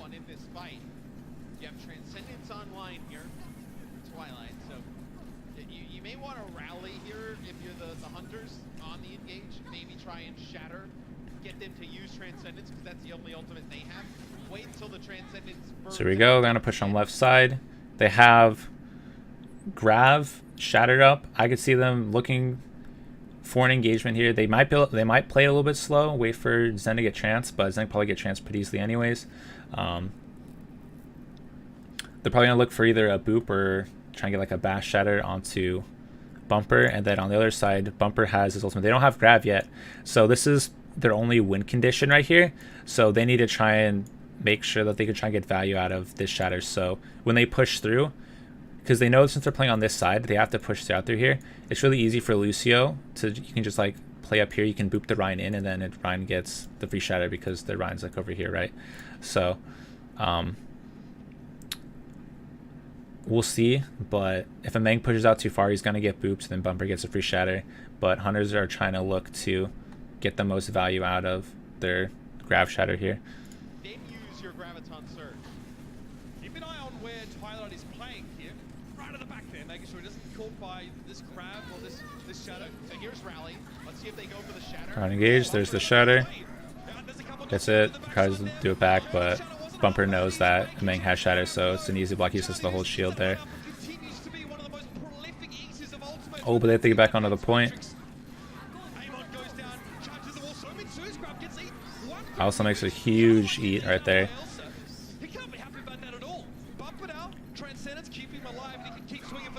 Bumper has shatter again. Use their main. And they get the hold. was their chance though, Mitch. If Bacon Jack connects with that Graviton Surge, Eamon actually connected with Twilight with his Shatter, so he's down on the ground. No opportunity for the Transcendence at that time. Yeah, there's no way they get the. They're gonna get the touch here. So just the Hunters using their ultimates on that one fight, kind of like, oh, they still have a chance. Probably not. Yeah. That's what happens. Like with, if you get snowballed on ult economy and you use your ults, and don't get value or enough value out of it, it's hard to, especially in like pro play, it's hard to get yourself back on the feet. Like in that one fight where they used like 4 ultimates each, it went in the Titans' way, and that's kind of what, like, I don't know, pushed it for like the rest of the match. It's like having like ult advantage.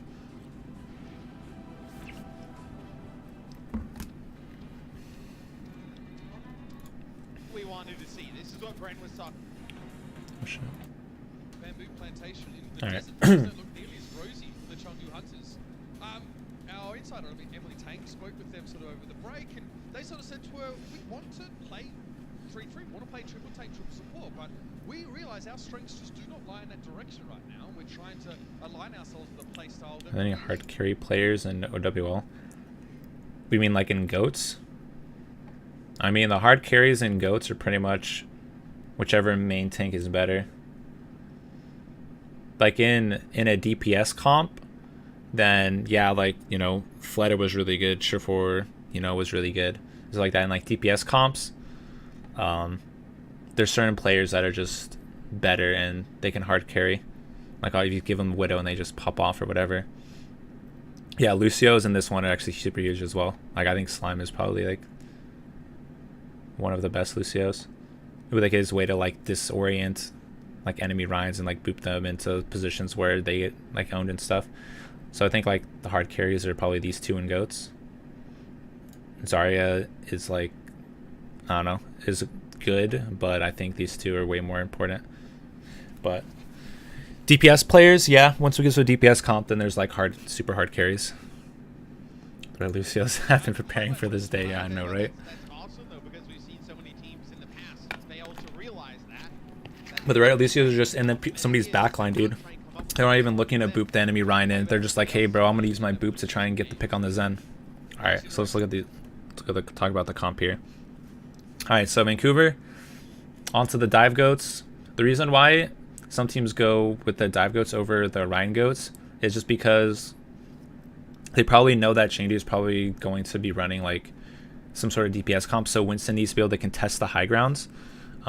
So you run the Winston to be able to contest it, opposed to the Ryan, because then you just get surrounded and, you know, collapsed on because you have no high ground pressure. So it's probably, you know, that's why they run that. And then the Hunters here, since they're running the Orisa Junk, they're probably just going to be staying on that, like that first whatever high ground, spamming them as they come through, while the Widow's going to be free to try and take like off angles to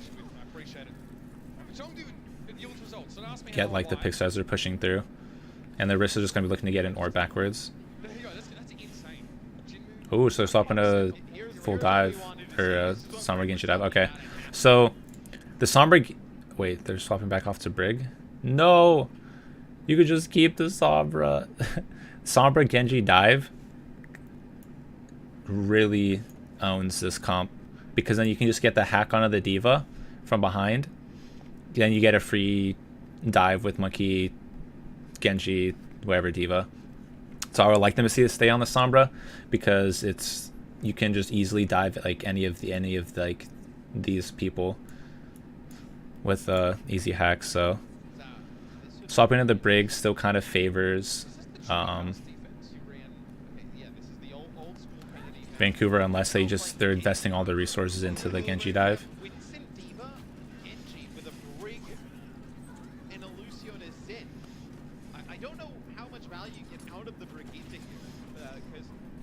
So Axel probably shouldn't be going from this main. Yeah, I could go from like the left to try and look to get on the Widow. So this is a good position here, and they're probably gonna look to get a hard engage altogether.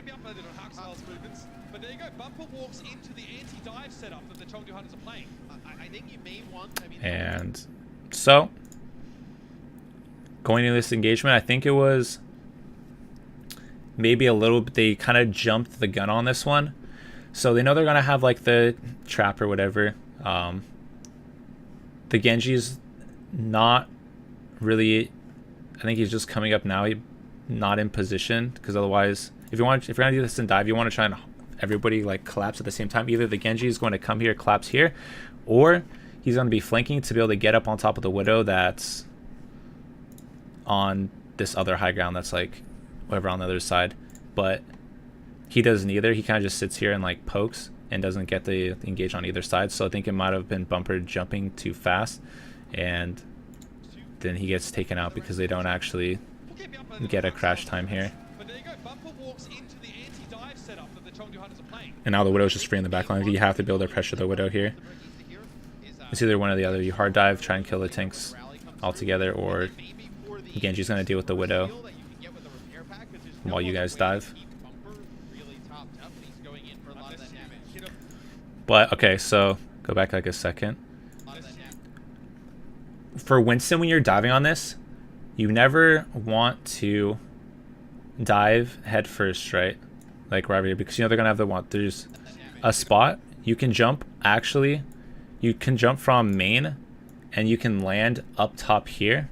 So then you don't take any of the spam. You don't have to worry about eating any of this whatever damage. So the next jump, I would like probably the Bumper probably is going to either jump up here, or when they get the engagement, they have to avoid going up here, and Jono has to eat the freaking orb, because they're going to look to get the orb onto here. Like Orisa's just going to shoot the orb right down into the trap when they get the dive, because they're going to try and pull them into it.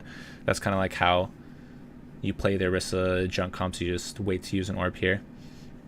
So Meg's going to be waiting to see Jono's Matrix. When it goes down, he's going for the orb, but Jono has to try and save, has to use Matrix on the engagement, and they have to get a clean dive before the Matrix runs out.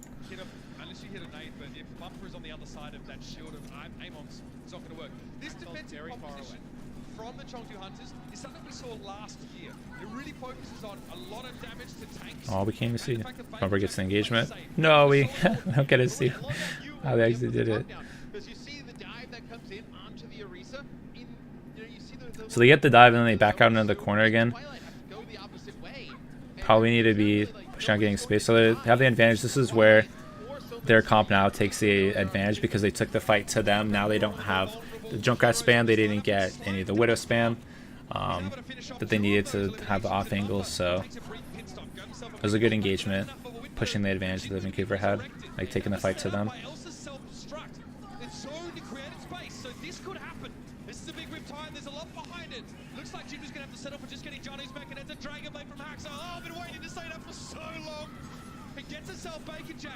So the dive component of the Vancouver Titans seems to be working, but there's still... I think there's that. Nice. Haxar finishes off Keo there. There was no way this Zenyatta was going to escape. And now this man is out for some murder. Now it's just clean up now.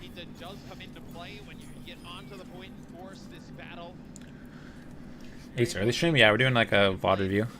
Or a Overwatch League analysis of like the map.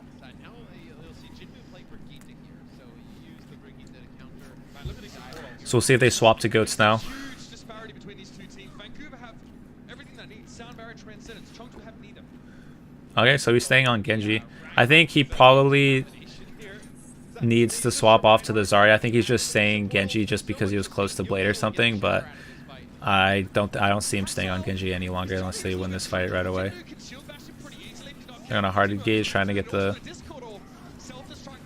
engage on one like the supports here.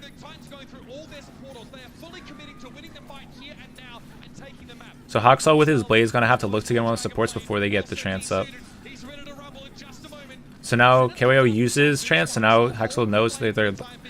So right here, they did a really good job on kiting back, right? So they take the engagement. They know that their win condition is now this nano blade. Hunters force trance here. They haven't used blade yet. So now they all kite back. So they don't, because they're not going to win the fight through the trance. They kite back, wait for trance to be over, and then take the engagement with Genji's blade. Which is super huge. away for the time being. Great shielding there from Bumper, but it's not enough to save Zombitsu. Oh no! He gets stunned, which Axel goes in for the blade. fortunate. He should have.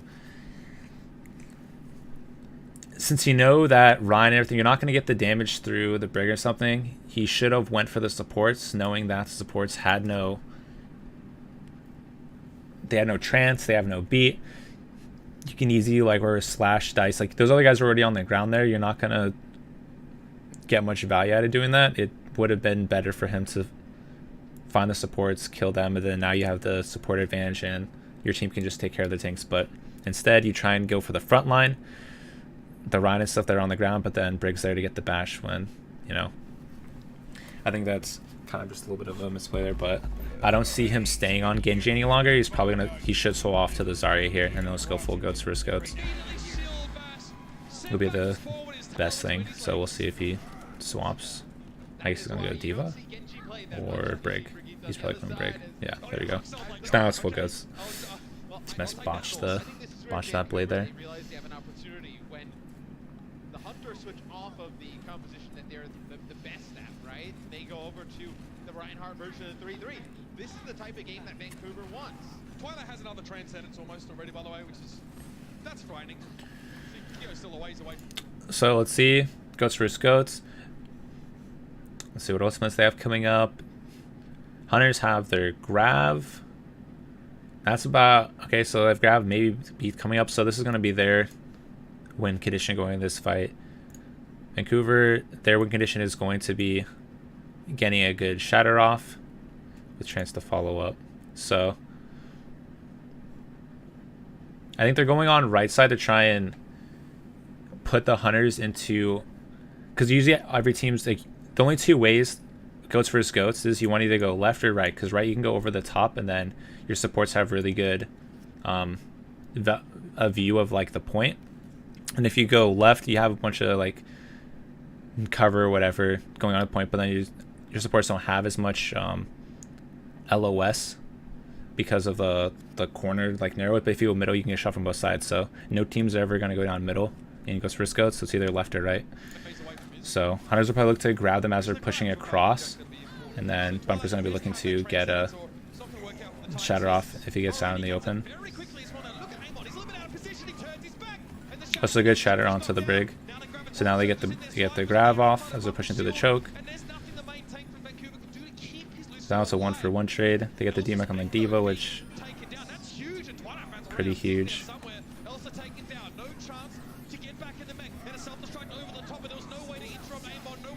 Oh, what was that shatter? Oh, he gets a good pin on the Brig though.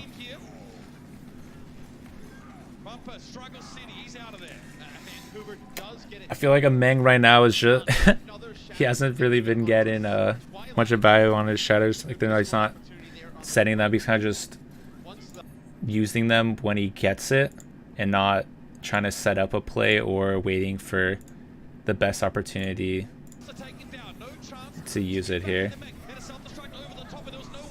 Like, I don't know. Maybe I guess he's trying to go for the Brig, but yeah, I guess he's trying to go for the Brig here, but that's... Got the pin though, so it worked. But you have to know as around that Brig's always going to have that shield ready. Yeah, lucky he didn't get stunned or anything. Amon with another shatter connects there onto Twilight. So no Discord opportunity there on the point. Once the Hunter's Transcendence dwindles away. 3 big ultimates. So let's see, going to the next fight.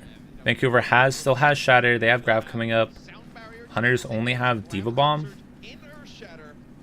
So if they push through left, I could see the Hunters doing engagement with their Diva Bomb here as they're pushing through the point. Mumper's gonna probably look for a boot play or something on another end. Maybe you can try and force him into the choke here, get the self-destruct into the choke. Mumper solo shatters, he's gonna be out of position. That was a good shatter here. Bumper though is going way too aggressive. Way too aggressive. He got like super tunnel vision on something, which you don't want to do. So you see here, Get the self-destruct into the choke, and then with a bam, he gets the shatter. Okay, you shatter the team, but now you want to try and kite back. You want to try and kill what's next to your team, right, Goats? You want to stay cohesive. Yeah, you get the big shatter, but there's no reason for you to push forward, because now the whole team can just, everybody here can just turn and kill you while you're here doing whatever. So you see Bumper, he walks up and pushes out over here. His whole team is like a mile behind him, right? And he needs to be protecting his team from whatever, Grav. He needs to be swinging on the Rhine, blocking all the incoming damage. Like, pushing out this far doesn't do anything, and then in a couple seconds you're probably gonna see him get freaking, everybody's gonna turn, kill him, and now they have the advantage again. Yeah, see, so everybody turns around and kills him while he's not with his team. So that's a little bit of an overextend there. You just need to be playing regrouping with your team and then pushing forward. But Vancouver capitalizes on everything else, so they get it. But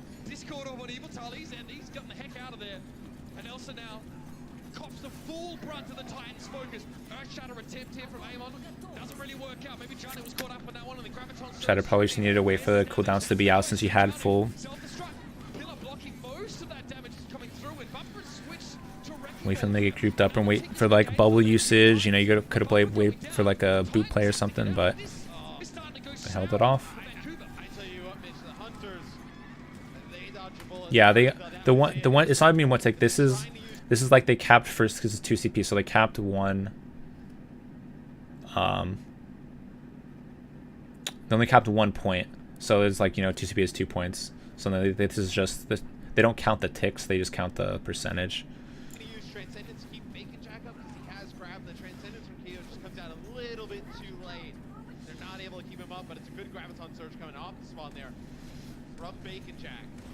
Now some ultimates here online for the Hunters. You have the Transcendence to get through this big Graviton Surge. So let's see. Vancouver is going to be probably looking for... Oh, they just have this. I've grabbed. They don't really any follow-up. So, okay. So in this fight, if they get the grab, what Bumper wants to do is get a pin on Brig or Lucio, because Zen's going to chance it, right? So they have no anti. They don't have a Diva Bomb.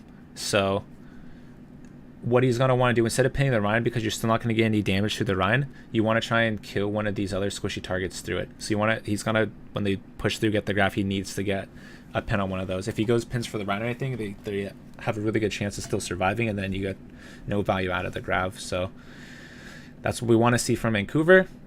We'll see what happens. And then Hunters only have chance available here. They just need to hold out and try and build ultimates and try and like stall the push as long as possible. Zominsu right now, 25% of his team's damage. That's a quarter. It's a lot, numerically speaking. So they're cutting out, trying to wait. He's hoping about it. Come for the Matrix. Alright, so they get the grab off. Let's see if they get the pin on one of the squishies. Don't end up getting the pin yet. Bumper goes down. It's big shattered. Bumper goes down. Not much to write home about though, based on how these teams played. And Amon was traded. See what the problem with this engagement? Before they grabbed, Bumper went out through the left side because he got low. So since he kited back right here, when they use the engagement, Bumper has no follow-up, right? So here, Bumper can't do any damage here. He's not building up his shatter. He's not getting a pin or anything. So then there's no follow-up into this grab. So it would have been better maybe if Bumper was calling he was getting low or something to try and either hold off on the grab, or if they're looking for a grab, Bumper just needs to just hold shield and make sure he's full HP before the engagement starts. The defense matrix out. Here's going to be the Transcendence though. The grab set up. Both teams go for the Transcendence. Both teams go. Because yeah, then now he just gets hard shattered by, I mean, probably a little bit of outplayed there. Bumper goes down. Not much to write home about though, based on how these So it was a good shatter. Amon was traded. Now with Huxop going down, the Hunters are playing very well together in these late fight breakdown scenarios. Zominsu's going to get caught here, and there's 40 seconds left for the Titans. Bacon Jack's gonna have another grab. Oh, and they're gonna stack a Twilight. They get the kill on the Twilight. So this is huge. Now the Hunters have grabbed Duo Bomb going into the next fight. But we use that. You get the pin on the Rhine. This is going to be the last fight, so you'll probably see them doing it depending on which way they go. They probably want to do it before they get on a point so everybody's together and not... Are they going to go right side? So looking for, if they look for the grab here, they have to get the... They have to try and get the pin on the bumper. They end up killing him anyways. So this spot, they got lucky that Twilight didn't have his trance up yet. If it would have had trance, they probably would have all survived. Because Bumper didn't get the pin or anything. Wait, yeah, they didn't get the pin on him. Doing a grab up here, it's safe for Zarya's, but it's really hard for Ryan to get a pin up on here because you have to come up through here, jump up top, and then get a pin, right? So if they had trance going, they probably could have all lived this. It's better if you're trying to do the grab Duo Bomb play to like get it on like a low ground to where Ryan can actually get a pin. Like there's so many times where like Zarya's will shoot a grab and it's like in the sky. It's like, bruh, there's no way, you know, a Rhino or something can, you know, he doesn't fly, you can't get a pin through it. So it was a good engagement. They killed him before the grabbing off, but it could have went bad if Twilight got his trance up. Those are pretty damage too, yeah. They're trying to gain some progress, but immediately grabbed up against the pillar. That's map number 3 for Chengdu, and they are on the precipice of taking this series away. The first team potentially to upset the Titans here in stage 1. Paid actors, paid actors. Think about going anywhere else right now. It's going to be one of the biggest matches of this season, and it's all happening on the other side of these messages. The Overwatch League is powered by Intel. Game, record, stream. Hunters are looking pretty good, dude. They're playing their comps like really well and really well as a team. Especially their DPS comps. Have you already lost 3? They've kind of said where there have been many teams that have been absolutely flattened by Vancouver's 3-3. Yeah. They seem to hold their own pretty well. All right, Route 66. They were always rushing on that last map. The thing is, Route 66 is a really good GOATS engagement map. So this one kind of plays into Vancouver's playstyle if they can hold them super close at like the cart. So we'll see if they do that. Watch League is presented by Intel, yeah. So we'll see who attacks first, but I can see him doing that. I think that's kind of like the story of this series. They tried with like the triple support with like Brigitte, Lucio, Zen with a Genji and the Winston and the Diva. What do you go with here? If they had, let's just say theory, if they had subbed in Oh, they're on the Creek comp. All right. to shut down Jimmy Sparrow, I wouldn't have been upset. I wouldn't have been down about that. Somitsu, but entirely. Oh, they're going quad deeps with Arissa. Okay. Okay.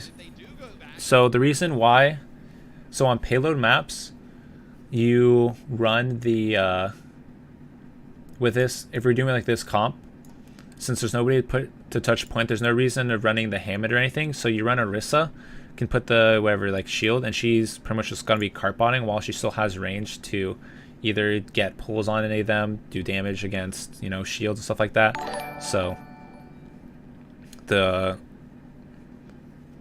on payload maps, like that's why they run the Arissa over it, because you have somebody pushing cart all the time because you don't have like a Zen or a Brig or something to do it.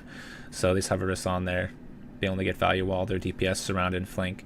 What Vancouver is gonna want to do on this comp, just push in, kill him before they get a engagement.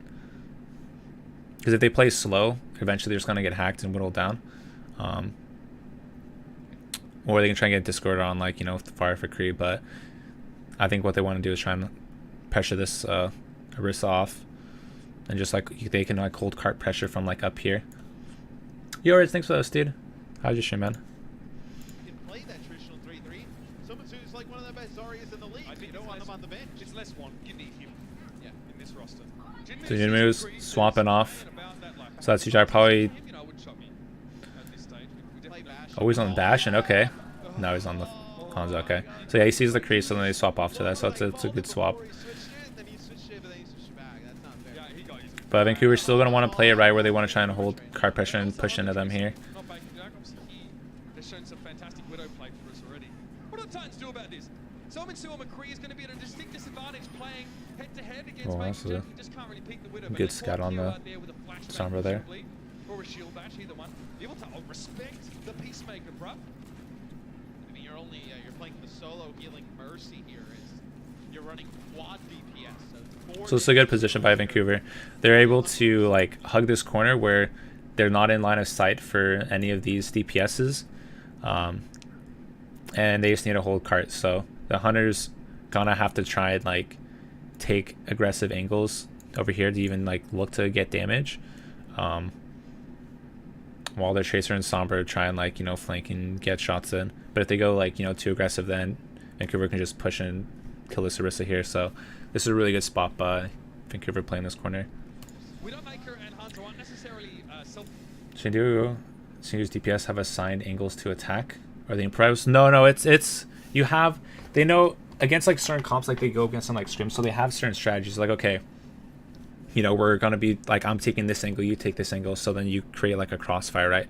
So by Vancouver playing McCree, that's why they started on the Pharah, and Pharah would just get free angles over the top, and then everyone else surrounded and collapses, right? But since they had the McCree, they had to swap off to the Hanzo now.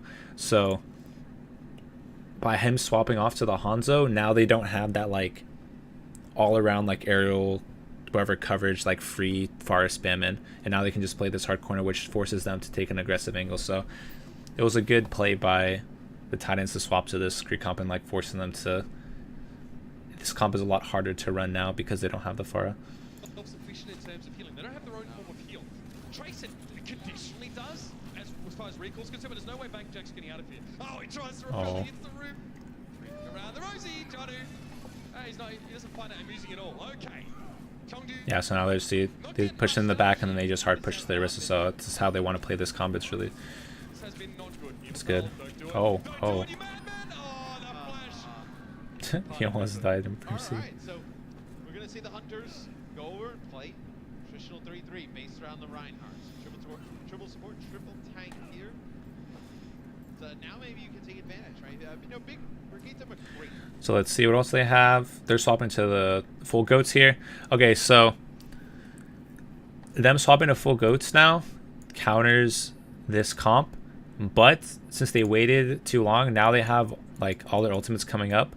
So since they have all the ultimates, they're probably gonna look for, honestly, you can do a flashbang shatter with Kree, you can do a high noon, a speed high noon, and then once you break shield, you can shatter. So there's a lot of different plays that Vancouver can do now that they have like an ult advantage. And then after they lose one fight, then he's probably going to go back on the Zarya. But probably for this next fight, we're probably going to see them playing like a little bit safe till they get these two ultimates, and then go for a high noon pin, high noon break shield shatter, one of those two. The composition that you see the Titans running, it is still decently strong though against triple tank, triple support. So they have shatter up here. They use bubble early. Surprised not to see any wrecking ball play. I mean, we've seen. So Hunters need to try and take a hard engagement since they have the Kree with their comp. If they take it slow, then McCree will eventually just right click break Ryan's shield. So they need to try and take like a hard engage onto either the Ryan or onto the McCree's end, whichever one's closer. So they're pretty close here, but they do have to be aware of bumper shatter. So as their whole team engages, right, Amang needs to be watching for bumper shatter because they know he has it. So even if they do the engagement, he can't be going in there and trying to swing. He has to be positioning himself to be able to block the shatter no matter where he goes. But they do need to try and make a push. They can't just be sitting here doing nothing. Here's more fun with Xander boost. Was I do? It's the speed boost too? Oh yeah, dude. So see, bumpers. Oh. Okay. Yeah, I don't know about this play by Bumper. I think what he was trying to do when they push up is jump up, get a pin, but he has to know that in goats, if you put yourself like this, it's just gonna get you killed by a bash and stuff. So I think this was a huge misplay by Bumper here, just trying to be way too aggressive. He should have just played safe. Like they have the Kree comp, whatever, they need to play safe, and then you know you can go for like a short pin this way. Jumping on top of the payload like that is not good whatsoever. Surprised not to see any wrecking ball play. I mean, we've seen Amon be able to shut down McCree. Pretty Like yeah, he comfortably when tries to he's jump up and then he just gets like that's just really big misplay by Bumper there. Then they get no value out of the High Noon because he's not there to get the pin or anything. So now they have to back out. He's probably gonna go back and swap to Zarya. would have backed up a little bit with that Deadeye in play, but they wanted to push forward. And now we have switches very quickly. Now, do they get there in So there you go, time? swap to Zarya. Now it's just goes for Scotes. They got a couple players here. I think they can touch. But again, I mean, Trying to gain the touch, gets the next Bumper. Now has a shatter though, so Ameng has to be watching for that, create some space. That's a great way to no matter get what. Titans a chance to get into this fight. Bumper! Nowhere, Shadow! Okay. Brig made a really huge play here. Ameng almost got his team killed. So they know 100%. There's no way they don't know Bumper has shatter here. As Ryan, when you're taking these fights, no cards. No. Because if you still get shattered. If he shatters here, the shatter will go under the cart and it'll still knock you over. So like by Ameng pushing up like this, he's not keeping aware of where his like team is at, right? So if he wants to like his whole team like, hey, let's push across here, then like, you know, push in, right? He pushes past his whole team. If their Brig's not here to make this stun, then their whole team gets shattered. So this is not like a set play, hey dude, I'm just gonna go into their back line and you get the stun. Like it's just Brig making a good play here, and Ameng kind of being like a little bit, you know, way too like aggressive and not thinking about like he needing to block Bumper's shatter. So if you see here, Ameng's back in this line, Bumper now has a free shatter on all these teammates because he's so far back there, but he gets a good stun, which is huge. My friend, he gets stunned out of it. Transcendence now, the Titans have to go forward. They need to find some kills here. So they chance to get the grab afterwards, which is huge. They've got nothing. Then they got Graviton. Transcendence coming out from Told Hunters. They look so Bumper's going for a pin, gets a pin on the Zen, which is still in chance, so it doesn't do anything. looking just as strong. I actually think Vancouver is genuinely surprised with how Chengdu has played this 3-3. I don't think they were expecting them to come in and play it this well. And Vancouver just playing a little bit, you know, Bumper getting up in front. I don't think he expected them to swing when the Deadeye was active. You know, usually you put the shield up, but they were actually swinging on to put down some damage. Complete trust in Elsa to use defense. So they impressed with Hunters. Yeah, dude, Hunters are looking pretty strong here. Vancouver does not look as crisp though as they've looked in the last few series. I guarantee they got rattled up. The problem that Vancouver ran into with the Hunters is that they're not playing aggressive enough when they play the DPS comps. They just let the Hunters like surround, collapse, and like play their game, and they're just trying to be a little bit too like tentative.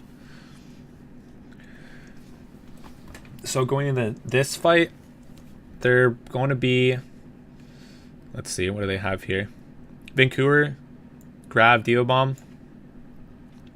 They're probably going to be playing it slow. I don't see them using grab until they have Diva Bomb, and then since they know they're going to be on cart, you grab Diva Bomb, get the pin on the Rhine. That's what they should. If they use grab early here, it's not going to be the best because they know that Slime has beaten and they can probably like live through it. So hopefully they'll wait for the Diva Bomb and then look for engagement there, but we'll see. Hunters has Shatter Diva Bomb. They can do a Diva Bomb over the top and get the shot on the back, but they'll probably just look to hard engage on the Rhine here with the Discord. This first two maps of plays.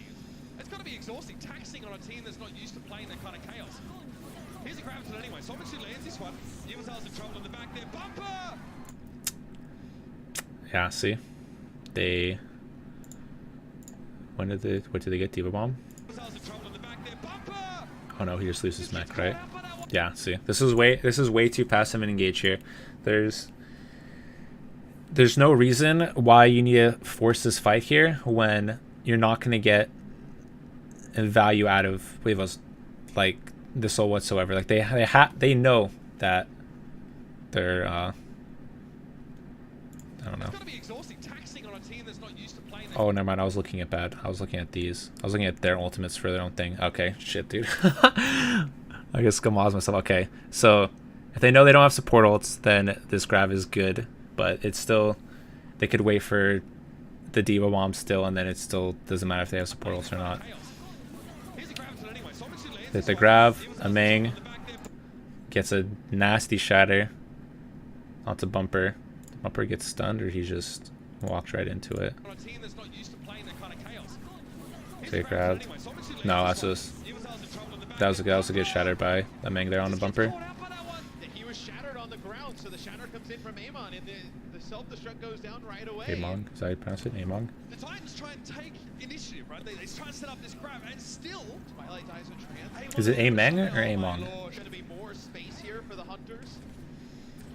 So Bacon Jack's going to have this grab. It doesn't matter how you pronounce it. It's where you grew up. Usually the choke we see all the teams come out of, trying to get out of the spawn. Johnny was not in mech right now. Okay, back to mech. There we go. So Vancouver only is going to have Shatter and Diva Bomb up. They're probably going to look for... They know they have Trance up, so if they do get the grab, Ameng needs to look for one of the squishies to get the pin off of. Either like a Brig, Lucio. If they're going to look for like the pin or something on the Rhine, then they need to all like hard like focus them, because with Trance going up through it, they're not going to be able to kill anything else other than like those squishy targets or like a pin or something. So because they have no Diva Bomb follow-up. He's only at 34%, so we'll see him go into the fight. But if they do get the grab, then he needs to look for one of those squishy targets to get the pin off of. Oh, Bacon Jack is taken out. That's Slowing the Vancouver Titans down. Bumper, we'll pretend we didn't see that. He's fine. He didn't want to charge anyway. You know, in a that was a good hard engage. Now he can farm some more ultimates. eventually, right, if the Hunters win that fight, things start to spiral in their favor. Very good time on get point A and then have some time. So now the Titans, their win condition next fight, getting a Shatter or Zarya getting grab up, grab Diva Bomb. They can save. What the best use of ultimates to do is you Shatter first. Okay, look for Shatter this fight. Build grab, then you grab Diva Bomb. You can build Shatter up into the grab, and then you just pin the run out of the way, and then you get that's 2 free fights won, and then you have potential of winning another fight once you get Shatter up again. So going to this next fight, we'll see. Probably Bumper try and use his Shatter first, and then if not, then they'll follow up with grab Diva Bomb. And then for Hunters, they only have grab. I probably wouldn't want to see them use this because they know they have support ults. They need to wait for one of these ultimates to follow up with. I don't know. I think they're probably just going to be trying to build ultimates here. I don't know. 500 EU starts 40-19. Wait, are you serious? I haven't even looked to see what I'm at. Came out like almost 4,300. What's 43 at? Titans have a bit to work with now. A little bit of a misstep from Chong doing that previous fight. Slime instrumental in setting up favourable ground in general. So they're trying to build up ultimates. So many people on the high ground here for the Titans. Johnny needs to be careful. They're like top 100, I think. That's hilarious. Hey, boys, we top 100. Heck yeah. That's fucking hilarious. Okay, so on this fight, let's see if they use the Vancouver uses Bumper tries to get a Shatter here.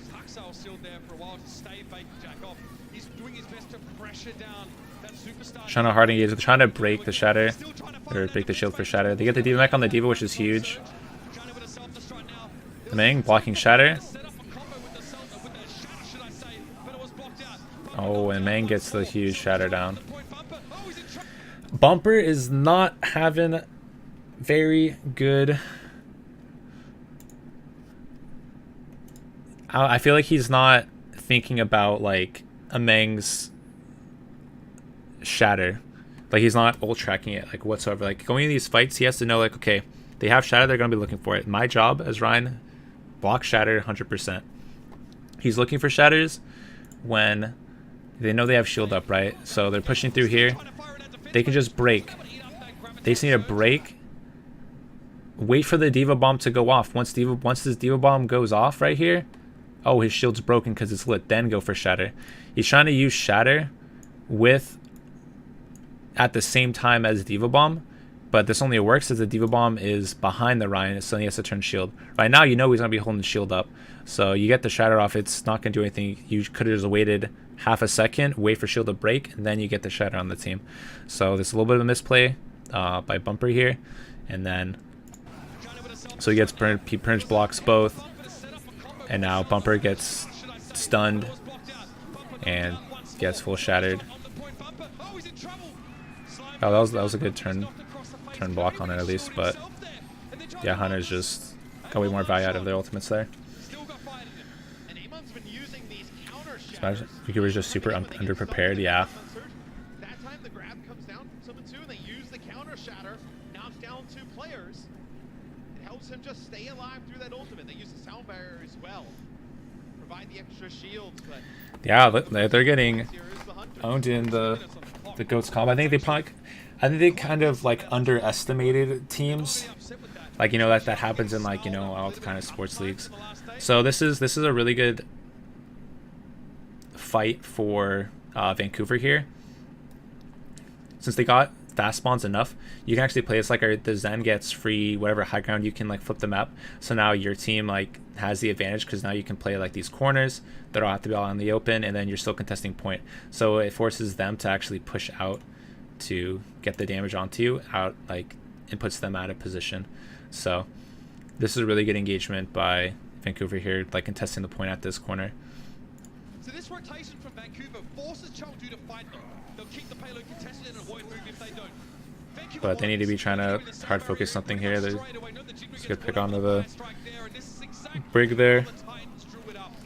Chengdu unprepared for that engagement. Vancouver liberally applying the sound barrier to get themselves into the mix. yeah, the Hunters did not expect. Oh, Bomber's on a flank shatter. Okay. From the Damn, this is super risky. Oh, and he gets caught. Bumper, they know. Where's your team, bro? Oh, there they are. They've arrived. Bumper charging out. Oh, he leaves slide for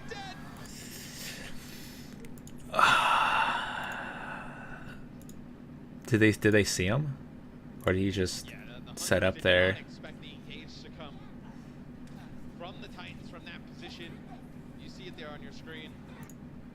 They okay, so they knew he was here. So this is actually super huge scouting by From the Titans from that position. whoever, by like the Titans. I'm guessing that maybe the Zarya is spamming or whatever. I'm not gonna say gave away his position, but if they're all playing close, do you think Elsa saw him? Like, she went up top, right? I think she went up to the top high ground, or should we really go behind? Yeah, the Hunters did not expect the engage to come from the Titans from that. Yeah, but she went there afterwards, so I don't think. Yeah, so yeah, okay, so yeah, so Elsa scouted, saw that the Rhine wasn't there, and then they called that he's probably there. Okay, so yeah, so that's what happened. I was gonna say maybe the Zarya was doing shots, so they didn't see the Rhine. So yeah, so Elsa sees there's no Rhine there. They know that the Rhine's probably looking for a flank. And then if Bumper did the same thing against Shock, then they know that's probably one of his spots he's gonna try and go to. So okay, that makes a lot of sense then. But you don't spot the Rhine he's hiding with the ultimate. Yeah. So if he's not main, you know, he's looking for like a flank shot, and this is the only spot on this map. So really good scouting by Elsa there. Bumper, they know. Where's your team, bro? Oh, there they are. They've arrived. Bumper charging out. No, he leaves slide for dead. Oh, so sad. Bumper also going down. He didn't get away either. And the Hunters this time, like you said, Yeah. they were prepared. Oh, they checked it. That was just really good scouting by the Hunters there. Only gonna be able to get away with that. How many times over the course of the season, right? So going into this next fight, they have Grav, Shatter, D-Bombs coming up. This fight, they have to try and look for a Shatter. Bumper has to get a Shatter off, which will hopefully give time for Johnny to build up Diva Bomb, and then they can look for this combo to, you know, win out the match. Or they can try and play a little bit slow. I could see them playing a little bit slow, trying to build up Grav or Diva Bomb for Grav. If they use Grav way too early, right off the bat, without Diva Bomb, then I don't know. They've been doing that a lot. But if you wait for this with 1 minute left, this is legit a team wipe. There's like nothing you can do against a Grav Diva Bomb. And you just, you know, pin, stun, something on the run, which this choke point is really easy because, you know, they're going to be playing together. So Titans need to try and play slow, build the Diva Bomb, and then do the engagement. Hunters have Grav Diva Bomb right now. So they're just going to look to get the engage right off the bat, probably. Hopefully take it like around this spot if they can push up, take space, because then it gives, if the respawn time isn't going to be long. If they let the Titans push up to like here, then they're going to have to take a second fight with Titans being able to do the Grav Diva Bomb to close it out. So they need to try and hold up, take space, and then try and like push the car as far as possible, and then wait till the last second to do the Grav Diva Bomb to get the win. So if they do it too early, then they're going to have to take a second fight, which is going to lose them the game.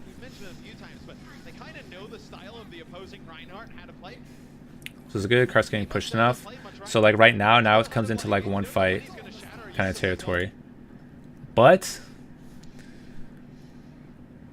they use ult literally. They don't have Diva Bomb. They got the pick onto the Zarya, but I think they'd be comboing these ultimates like a little bit better. But they do get the follow up, so it works out.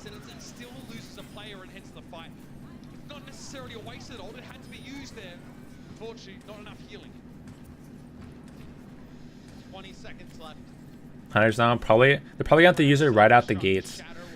They have to use Grav Diva Bomb, and then one of them has to get to cart. Vancouver, if this fight kind of lingers on a little bit like they do with this type of composition, probably ends up with all three support ultimates starting it. Trying to go for the deep right now and find the answer. Shatter from both Reinhardts to find the save. Amon gets a bit. Bumper. You know, both teams have the Shatter. Bumper looks like he goes for an aggressive play with the Shatter. Yeah. Bumper doesn't really... They're on the defense. They should... Like, if he wants to go for a Shatter, they can be setting up... It's overtime, right? Diva throws bomb over the back. Then Bumper gets the Shatter from main or whatever. And that's the combo what they should have used. Bumper tries to go in, gets the Shatter, which is super aggressive because they have all their ultimates and stuff here. So then they end up just, you know, getting a block. Like, they could be comboing these ults way better. And then after he goes up this deep, he's not taking into account a Meng Shatter. That's what their win condition is going to be. And then he just, you know, get Shatter here. He just needs to hold shield because, yeah. Now and find the answer. Shatter from both Reinhardts to find the save. Amon gets a better end of that deal, forcing Twilight to use that transcendence. But now There's Grav. There's a Diva Bomb right on top. Now, since it's overtime, it's going to be really hard for them to get a good retake here. And there will be one more fight, a full fight for the Titans to try and stave the Hunters off. But they're hungry, blood's in the water, and they're after it. Here's the Graviton surge. There's the Grav. There's a good Diva Bomb. Not much protection for Kyo there. He gets taken down. Gets the Zen. Meng gets taken out. Twilight hits a huge sleep dart at such an important So that's good. That's a good Grav Diva Bomb to end it. failed to finish her at 66, but they get pretty darn close. I mean, you know, the big difference for me, though, Bumper Yeah, Bumper's not really taking into account the Meng's Shatters, or he's not paying attention, like not playing a very good like Ryan v Ryan game right now. For the Hunters, they have played a very strong series from start to finish today. Matt, we're seeing more depth from this roster. I think, you know, despite how exciting their play was, a lot of pundits would definitely have said this team seems a little bit one-dimensional. It seemed like they're unable to shift off this composition. Clearly, they've been workshopping their triple tank, triple support. It's been looking pretty good from here. Here's something.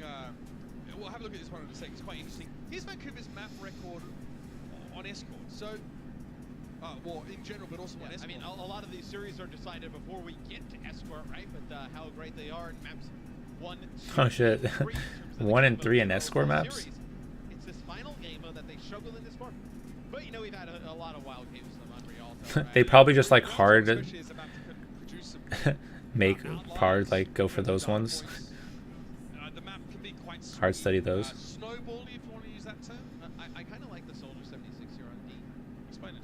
If you're going to run, you know, a lot of these damage dealing heroes, at least Soldier, I know what you're talking about when they were running like the Hanzo Widowmaker, like they can get away, but there's no really like kind of self-sustain. Like, Alright, so let's see here. You know, hacking the health packs and Hunters going for their triple DPS ball comp. you know, 76 can put down that little healing station. And see if Vancouver's doing the Surely, like, Keo has trouble with that, when there's all these barriers and probably a It's just Cree trying to put down pocket Cree comp. damage, consistent damage Yeah. on the shield, Just consistent pressure, damage on right? Diva. Yeah, get Diva to use the fence. So pretty much for this comp,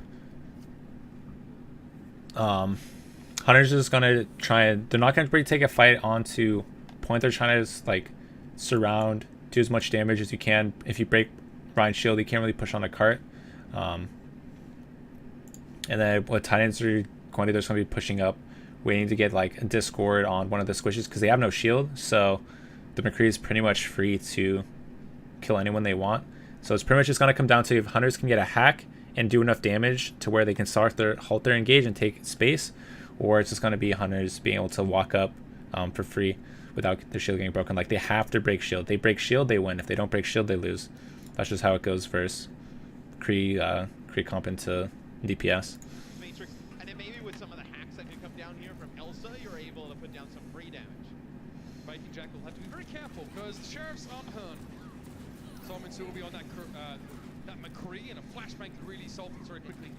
Amon goes down awfully fast. And I would say if your flex support is going to play, Ball, Amain gets a little too greedy here against. Okay, so when you're playing ball into Cree comp, there is 2 stuns. 2 that can happen. So if you try and get like the power drive in, you're gonna get stunned by Cree right after you get stunned by Brig, or you get stunned by Brig right after you get stunned by Cree. So I think they needed to wait a little bit longer, get a hack on one or the other, and then get the engagement, or even get a hack on like Diva so you can't like matrix any of like the shots, so then you can actually maybe get an engagement on there. But I think they do it a little too fast here, not wait for a hack, and then that's what happens. you see flex supports pick up like a hit scan damage dealer, it's usually we see 76. You have to say, Brigitte Lucio as a healer combo is interesting. Yeah. Maybe only because there's a biotic field available for Keo, I'm pretty sure. Vancouver actually may be anticipating a switch here. Very clever. They were right. I love how it's wild coming into this. Like if I would have told you at the beginning of the series that the Hunters would go back to the spawn to switch to Reinhardt 33 to play it against Vancouver, you would have... Alright, let's go. Let's see what else they have now. What's this going to be? Classic 3-3 goats. Alright, let's see. They use bubbles early. Now they just need a kite back, wait for bubbles, try and get the engagement onto Ryan. So yeah, they're trying to build up their shield again, or they try and get the engagement. So it has it. They might actually hard engage with Trance here. I can probably see him doing that. Yep, so hard engage with Trance, and they just have the way advantage because of the Trance. Keeps everybody up. And I think this one was it was just going to end up happening with how the first fight went, and then some ultimates online there for the Titans. They're able to use Transcendence, push on through.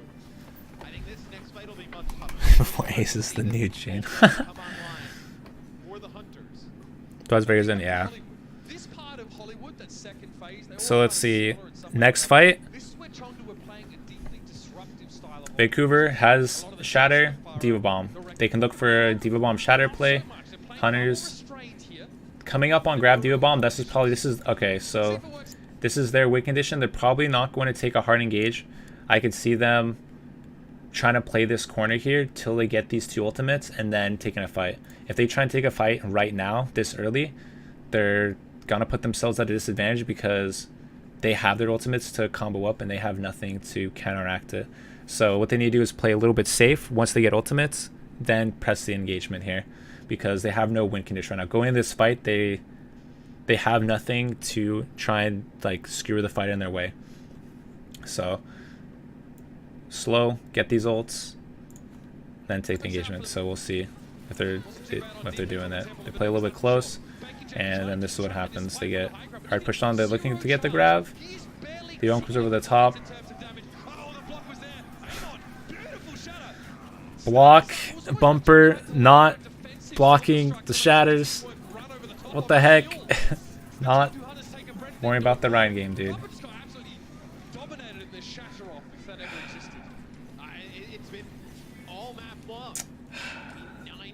Come on, bumper. Have to know they're gonna have shatter. Ryan versus Ryan fights. In goats versus goats, you have to block the shatters. That's like the only thing with Ryan is you have to be paying attention. Like your one job is block shatters. Like it doesn't matter if you're doing everything else. Like it's really easy to block shatters if you're paying attention to it. Like no matter what.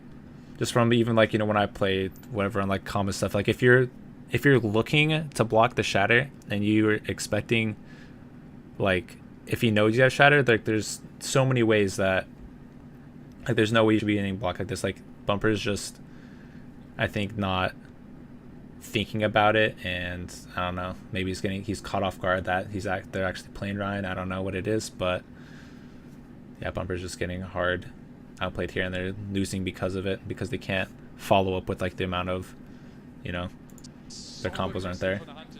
They have high ground. The Titans have opted to sort of rotate to the low ground. This is wild. You don't see that. Amon needs a little bit of backup here. I mean, I kind of get it. Yeah, they over here. There's no reason for them to push into their spawn, because now the Titans, this is where they want to be, because now Titans get free cart.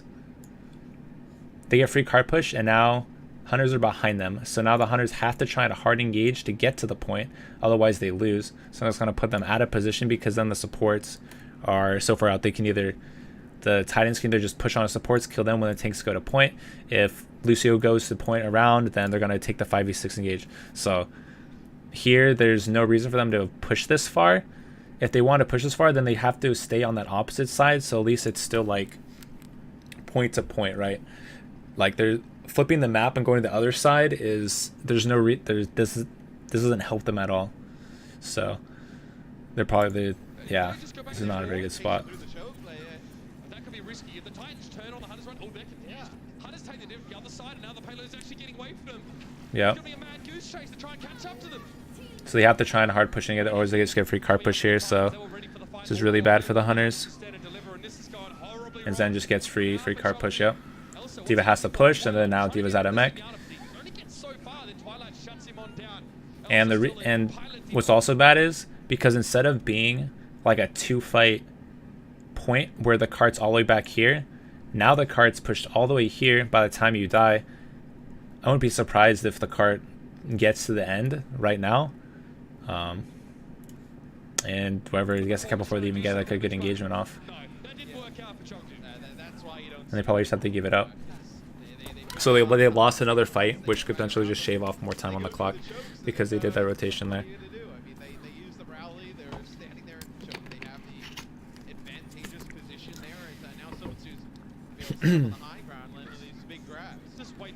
Alright, let's see. Okay. Both teams have grabbed D.Va Bomb. We'll probably see Bacon Jack using the grab right on cart. Also going the D.Va Bomb right up on top. But then honestly, we could probably see like a counter grab D.Va Bomb as well this fight. They'll probably use both grabs at the same time. It's kind of whoever's D.Va is more... whoever does the engagement first is going to win here. Because whoever grabs D.Va Bomb, the D.Va Bomb is going to be a lot better, because if the D.Va gets stuck in the grab, then it's going to be stationary, right? So then the Ryan can just hold shield and block. If the grab is up in the air, then the Ryan when the Ryan turns his shield up, then you can just get, whatever shot or something. So I'm going to say whoever gets the grab D.Va Bomb off first is going to win this fight. So we'll see who uses it. Grab, there you go. Titans use grab D.Va Bomb first. And there you go. They used their combo first, and that's why they won, because then they couldn't follow up with their own grab D.Va Bomb. So what Hunter should have done is, if they pushed out there, they could have just used Grav and Diva Bombs right off the top, and you know, they would have been fine. But the Titans were way more proactive and got theirs off first. Don't know how to knock down the picks. Upper need to use Shatter here. Let's see. I couldn't see where the Grav was. And yeah, self-destruct, follow it up. Um, And yeah, self-destruct, follow it up. That was the shot. I think he got. I think everybody's like. I can't see from like Just wait for how this is, like if everybody's Just grab this one. There it is, grab on the payload. they're grabbed in the air, so depending where the thing is and if Brick has stun, like he doesn't need to use it, but it does make sure that they're gonna cap the point with, they have 3 minutes or 2 minutes on the clock, so it just like he has enough time to build another shatter anyway, so it's not, it might be a little bit overuse of ults, but it makes sure that they cap the point and they have like a way more big of a time bank going in the third, which is fine. But they might not have. I don't think they needed it. Follow it up. That was the shot. It's beautiful. Jadu there. We haven't seen I think the D1 would have got value no matter what, if he got the shatter or not, just by where the placement was. But the shatter does make sure 100% that he gets it. I don't want to say it's easy, but it's easier to get a team like Vancouver to like a breaking point, right? Of like losing. So now the Hunters have to look for a shatter to grab the D1 play. Now they're going to look from the back here. So this is a good spot hold. They did the same thing. And Meng has to look for a shatter. There's the grab. Doesn't get the pin onto the Rhine though. It's a little bit late on this grab here, so I don't know if there was maybe a little bit of a mistake. Like if you wait, like the grab comes out, then it's like 3 seconds later than the Diva Bomb. So it's like bang, grab 1, 2, 3, and then they get like the grab. So by the time the Diva Bomb or the grab's already done, and now the Diva Bomb's there, so people have a chance to move. So I think it might have been a little bit of miscommunication on when they were going to use it, or they're looking to it or like too early, then they split up. But it took way too long to get the Diva Bomb going, and then Ameng doesn't take his time because of like the mistiming of like the grab Diva Bomb. He goes for like a pin like way too early, and then you don't get the pin on around to kill the rest of the team.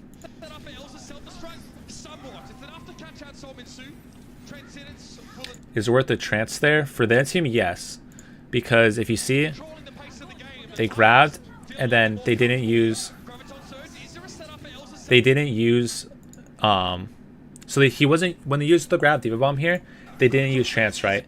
Once Ryan goes for the pin and Ryan's still alive, then he trances afterwards. Because now they don't have a stun, they can't take Ryan out of the fight, so now Ryan can get the block onto it.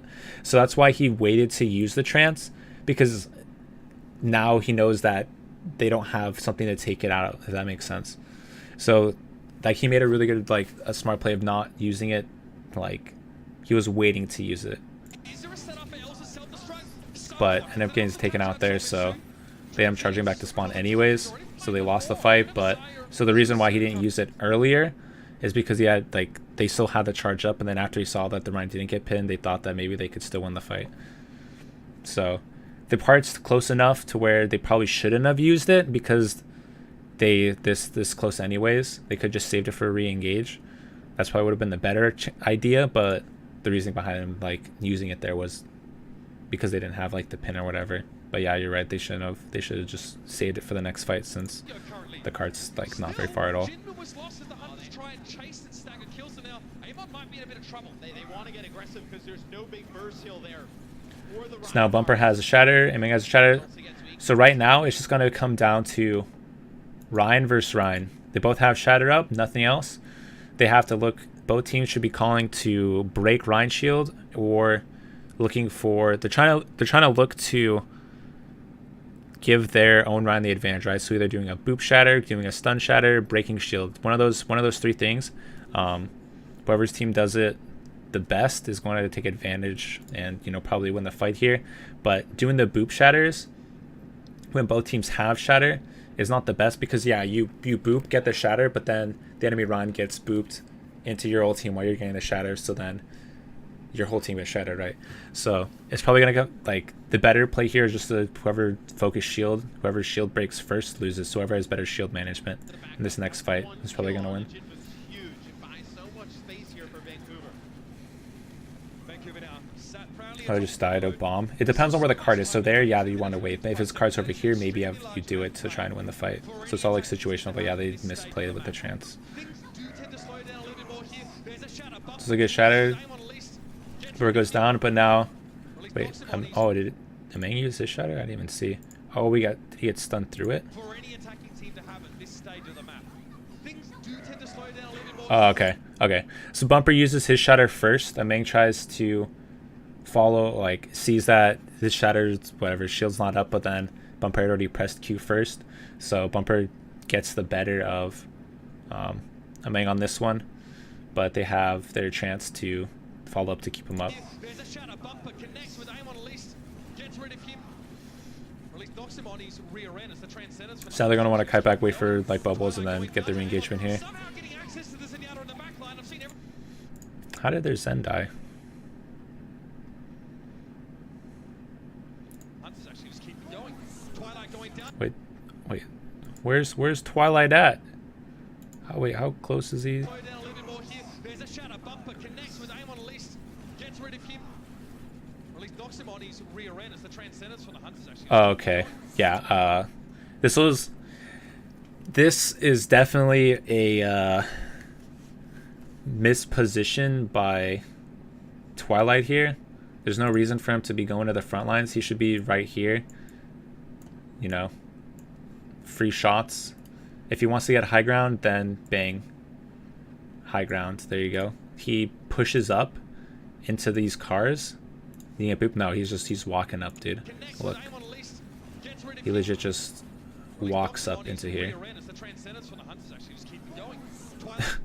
He just kind of just walked up in the front line, and yeah, I don't know about that one.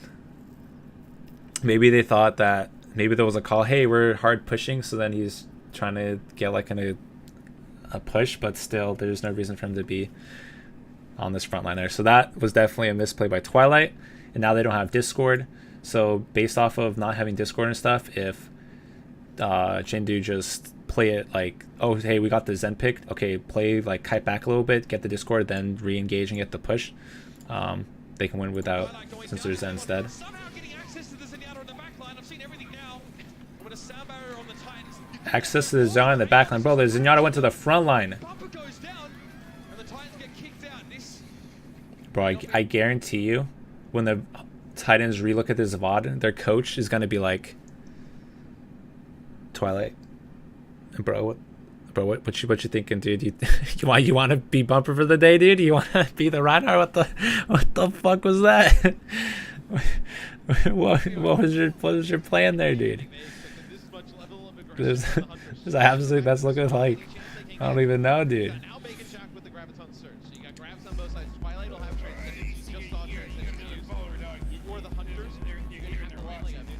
So let's see.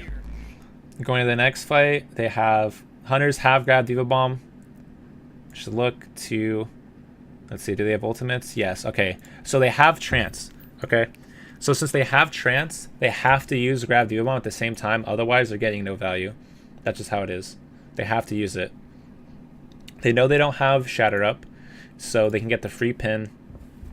So that's what we're probably gonna see here. Them using grab Diva Bomb here. Amang gets a pin on Bumper or gets a stun on him, one of those two, but they need to look for this combo here to be able to reset, builds Amang's ultimate, and then they can just use Shatter for the next fight. So we'll see if that's what their plan is. Vancouver has grab Diva Bomb as well, so we'll see. But Vancouver can get away with just using Grav because they just have beat, they can damage through it. But since they have chance, like, they have to invest both. But both teams both have that advance, so we'll see if both of them using it at the same time here. The Titans have the setup. Bumper Bumper will need to land a charge though, probably to set up the Graviton and Bomb combo. Slime, if possible, but if Chonky used Graviton... See? Oh, they ate the grav. That's huge. That is huge. Grab to potentially lock them in the spawn here. The Titans looking to finish this with some time remaining. Oh, that's not the way you want to go. Stuck in spawn, inside a grab. Let's see if Elsa... They're all out selling they just throw the grab in there. Here's Oh, there's the grab duo bomb. Breaks the shield so they can't touch. Oh, they still get the touch though. Hunters have a chance. Ooh. This... I don't know if this was a good... Yeah, I think they think that they can cap it. If they had 3, they cap. But they used grab Diva Bomb there. I think they just missed. They could have waited for them to push out and then done the grab Diva Bomb combo. But instead they pushed up to the doors thinking that like the cart's going to push fast enough, but it doesn't. And then it backfires on them. So it's like a pretty aggressive, but they could have just done the grab bomb like, as they're like pushing out to make sure they could have capped. They didn't have to do it right after doors. Usually you want one player to go to the opposite side, potentially get to the cart. They barely make it. But if they went for opposite doors, only half of them might have... I'm not getting clips right now. Should I do it after the whole VOD's done? It's more of a what-if scenario. But yes, the Chengdu Hunters definitely played themselves into that situation. Alright, so... Bumper, Hash Shatter. Hunters have Grav as their only win condition, so what they're going to want to do, play safe, build Grav, then take an engagement. If they try and push in, take an engagement here, they're probably going to end up losing because they do have trance. They're just going to Vancouver is just going to trance their engage and hard push, while Hunters need to try and kite back, build Grav, and then do an engagement because they're at like an ult deficit, so we'll see if that's what they do. I'm going to try and kite back. Bumper's down. Trance comes in. And goes for Shatter. But it's not enough. Yeah. Hunters should have played a little bit safer because they know that they have to try and build up their grab before the fight starts. They play high ground and try and like meet into them, and then that's when they die. They could have just kited back, like here, like okay, drop off, you know, high ground. You guys can like regroup backside a point, and then you're still as a 6 while you're still building up grab. And then you can look for an engagement here. They stay up top with no ultimates, and then because they stay up top and they have no win condition, then they end up losing the fight. They lose people before they can even get an engagement on. But it's a huge pick to be getting. There goes Bumper. He's down. Maintain busy for the Vancouver Titans. Twilight knows he has to bring the Transcendence now into play, and Baker Jack respecting the healing. Stepping back. Aim on. Huge shatter. Gets 3, but there's not enough damage to back it up. And now it's the Evil Talon Elsa on the payload. Jinmu's going to run. Yeah, Makura just had a way bigger ult advantage bank there. Just clinch that map number 4. And you know it. There's no better way to finish an incredible week of Overwatch than by going for one more map. That was good. Map 5. Between the Hunters and a victory in this series, but Vancouver too strong. We're going to game 5.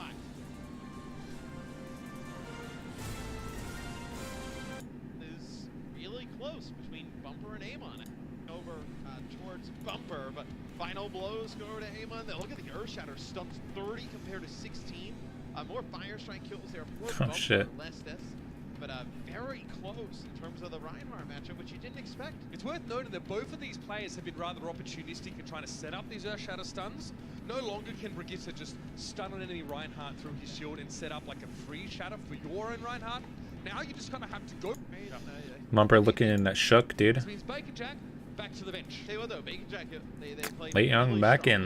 They win No more 2 Bacon maps, Jack, dude. It feels bad. end up dropping roots. Play it here against Vancouver and play it well. Probably do it against Ops though.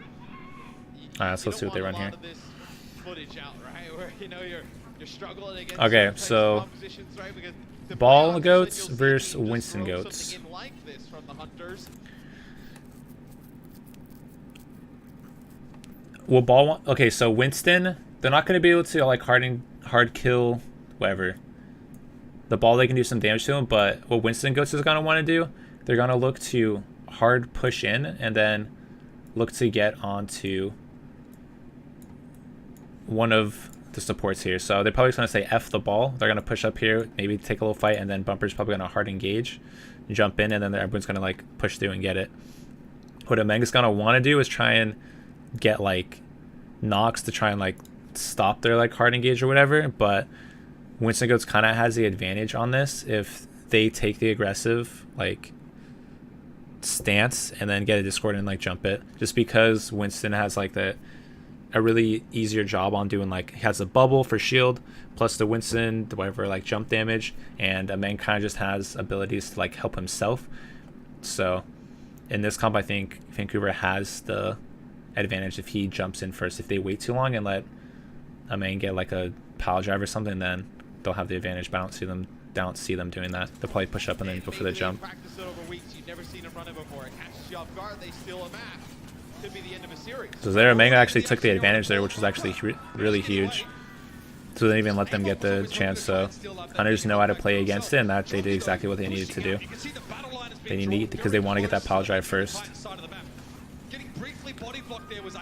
Ooh, they did a really good job on blocking him in. So ball pushes up, they get knocked in, and now they bottom block him and push him in. So that's a huge play to get them in, and now they have the advantage. Nice little adjustment there from the Titans to box in the wrecking ball. Just a little bit too aggressive there.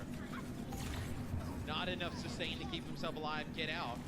You do start to build up. Source some ultimates here, though. If you're the Hunters, you're getting very close to your grab. You're going to have mine. Some Bumper just trying to build up that ultimate, getting low, jumps out. This is Sanctum, so there isn't a heck of a lot of space to stand out on the point while still being able to contest it.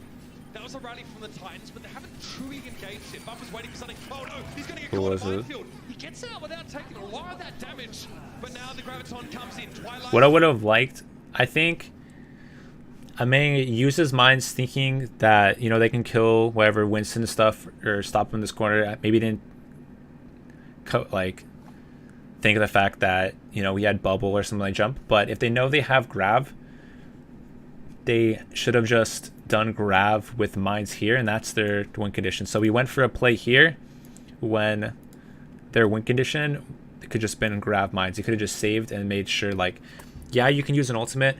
Maybe you get value, maybe you don't. Or you can wait to use combo and ability, and then you know for sure you're going to have, like,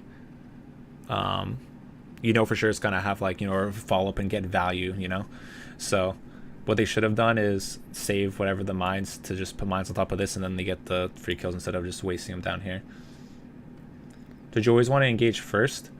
Against... But Hunters need to engage first. If they let Monkey jump in, then they're going to lose. So pretty much it's on these kind of comps, you want to...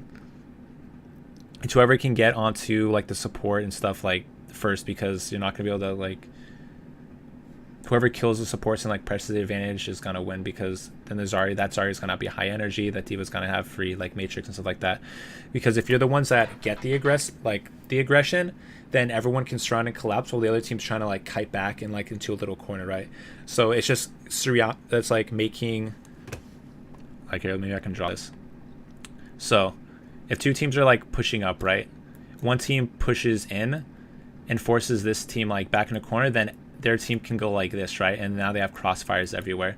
So their team's like, you know, huddled up into, you know, a little box, while the next team is, you know, they can surround, collapse, and kill everything. So then they have like a lot more like an advantage, because then, you know, they're pushing out, maybe like kill like 3 people. But so whoever team like gets the advantage with, you know, like a bubble or get Discord and stuff, it's always, yeah, gonna be better off. You don't want to like sit around. But if it was like, it depends on like what comp. It depends on like what comp you have. So in these ones, that you want to get the first engage. But if it's like Orion Goats, right? So if this team was running, you know, Reinhardt, right? They're running Reinhardt and they're on Winston Goats. They're gonna wait for Winston to get the engage, and then Winston's gonna die. So like, you don't, Winston doesn't just want to jump into like Ryan Goats, 'cause you're just gonna instantly whatever melted and killed. So you're gonna want to like wait for an engagement and then go. So you're playing a little bit slower. So it kind of like depends on what comp you're playing like into. But for this example, yeah, whoever team gets the jump on first is going to win. I'm alive in the final moments. He gets taken down. In the back is Amon. He probably drops here as well. So it's not just like always want to just jump in and get the engagement, right? Kind of just depends. Any day of the week. Yeah, Leon grabs them off the point, so even when they use the Transcendence, they're not able to keep everybody alive, and the point goes over to the Hunters. So Hunters, let's see. They have Diva Bomb coming up, support ults. They still want to contest. Bumper has, they have Grav, Diva Bomb, and ult. So the bonus of Bumper having his ultimate, he can be as aggressive as he wants. So he can look, as they're pushing through, he can look for a hard engage onto one of the supports, maybe force like a trance or something. They want to try and force this trance out so they can get a free grab. That's kind of what, you know, every time you have Winston ult, you know they have trance. Okay, cool, I'm going to go primal their backline, go on Zen, get the trance. So we'll probably see Bumper end up doing that. They can follow up with, you know, a Grav or Diva Bomb once that happens. I don't see them, if they'll use both these at the same time, or they're going to wait for chance to end, then they use Grav and save Diva Bomb. So we'll see what they end up doing, but then Elsa's probably going to look for an engagement bomb either to counteract the Winston jump, because when Winston jumps in, they have no bubbles, right? So you can maybe see him throw like a bomb through one of these sides to catch one of them off guard. They'll have their own rally again as Jinmu is built up to their ultimate for the second time. Look at how they play off the point here. They still So Emperor jumps in, gets the engagement. There's the Grav Diva Bomb at the same time. They have no shield, so that's good.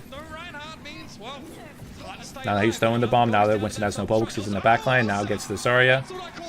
So they waited, since Winston jumped in the backline, he knows that, you know, both sides aren't going to have any, you know, bubbles or anything. So then it's pretty much like a free grab. You know you're going to get somebody there, and then they knew they're going to get somebody in the grab on the other side because they have no shields. So it's kind of just making sure that you know where like the Winston is before he used his, you know, Diva Bomb, knowing that he's not going to get bubbled or anything. Should you use Rage into Grav? No. It's just like kind of like a, if you're going to do that, you might as, like, they had a Grav Diva Bomb, so you don't really need to waste Rage into that. It's kind of like a waste. So you could just use these two, and then now I think he'll ultimate's like after the thing's done. Like, you're not going to sit there and try and primal rage somebody in there. You could be trying to kill somebody else. Reciprocation. So Bumper's just trying to look for knockoff kills here. A little bit early, but the point's being contested now. Bumper drops in. It's a sound barrier. So now he wants to get aggressive, but Yeah, so he's trying to kill the supports here because he's not going to kill the tanks. To stand out to Bumper in that case, stuns him up, and now the sound barrier over shield is actually decayed away from him. Yeah, aiming, looking for another minefield inside. Probably not inside the room.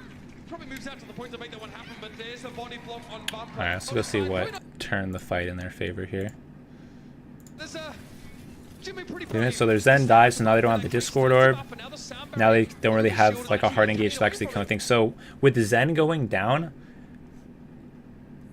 it's a huge loss to the Titans, because Discord Orb is the only way you actually end up killing a Ball. Because with Ball, when he has like his shield like field, like whatever going, he has so much HP, like it's almost impossible to freaking kill him unless you get like a good Zarya's high charge and you stun they for like forever. So them losing Zen is probably the reason why they lost this fight. Now, you know, they can all just engage on here. Zen has free shots because now they have to try and play on point, and they just kind of, it's like the same thing how we did before. Like they're, you know, stuck here. Now everyone else on the enemy team can, like, you know, Zen's over here to like wrap around so they can get shot from every angle, and they're not, you know, out here taking space. Probably moves out to the point to make that one happen, but there's the body block on Bumper. Amon gets his revenge. They knew they had won the fight, so you didn't end up blowing the minefield ultimate. Oh, yeah, well, now he uses it. I use it anyway. Chasing down some of his kills. Again, I think Zarya was high energy. I think that was a little bit. How do you get away with that? Okay. Right. I think this was a little bit too aggressive here. So the reason why they pushed, I can see them doing this, because they thought they had like the advantage, right? Zarya's pushed up here. They get the Zarya out with, you know, high energy. They kill him. They don't want him to get ult charge.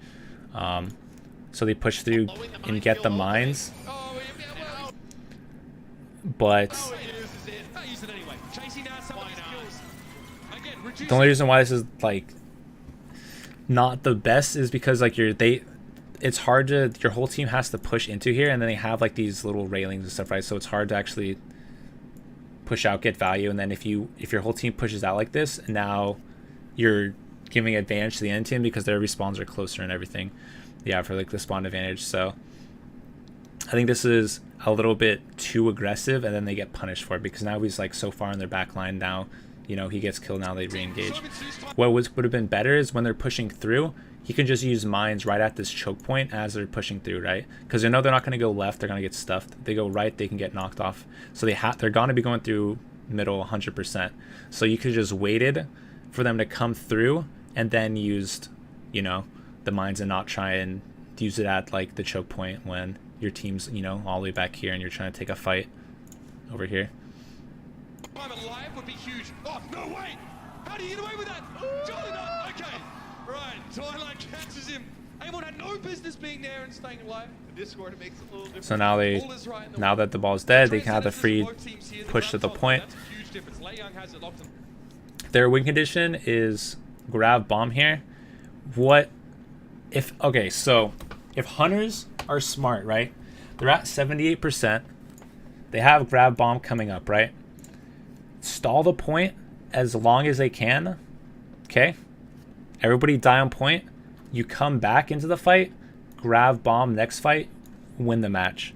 If they don't build, if they grab without bomb, they're gonna whatever. It's kind of just like a throwaway of ults, and they could have just won off of that.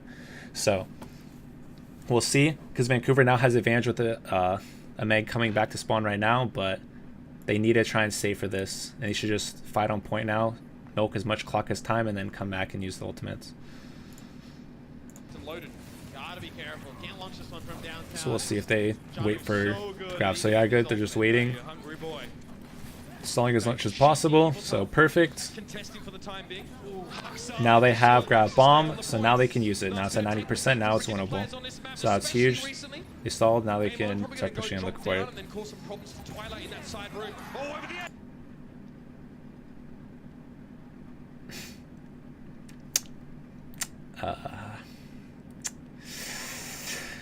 Oh, Elsa, that's a feels bad, man. Look at this chat. Oh, that's, yeah, that is not, because now they don't have this combo to win the match. So I don't know if that was like he didn't mean to press it or what, but that's just, you know, that's a big mistake, big mistake, that they don't have this combo now to win out the fight, because now they don't really have a win condition. They have the grab, they don't have support else, they're probably going to get beat up in time, so they do have a chance to kill through it, but they don't have that like 100% win condition fight. Also, let it go, dude. Yeah.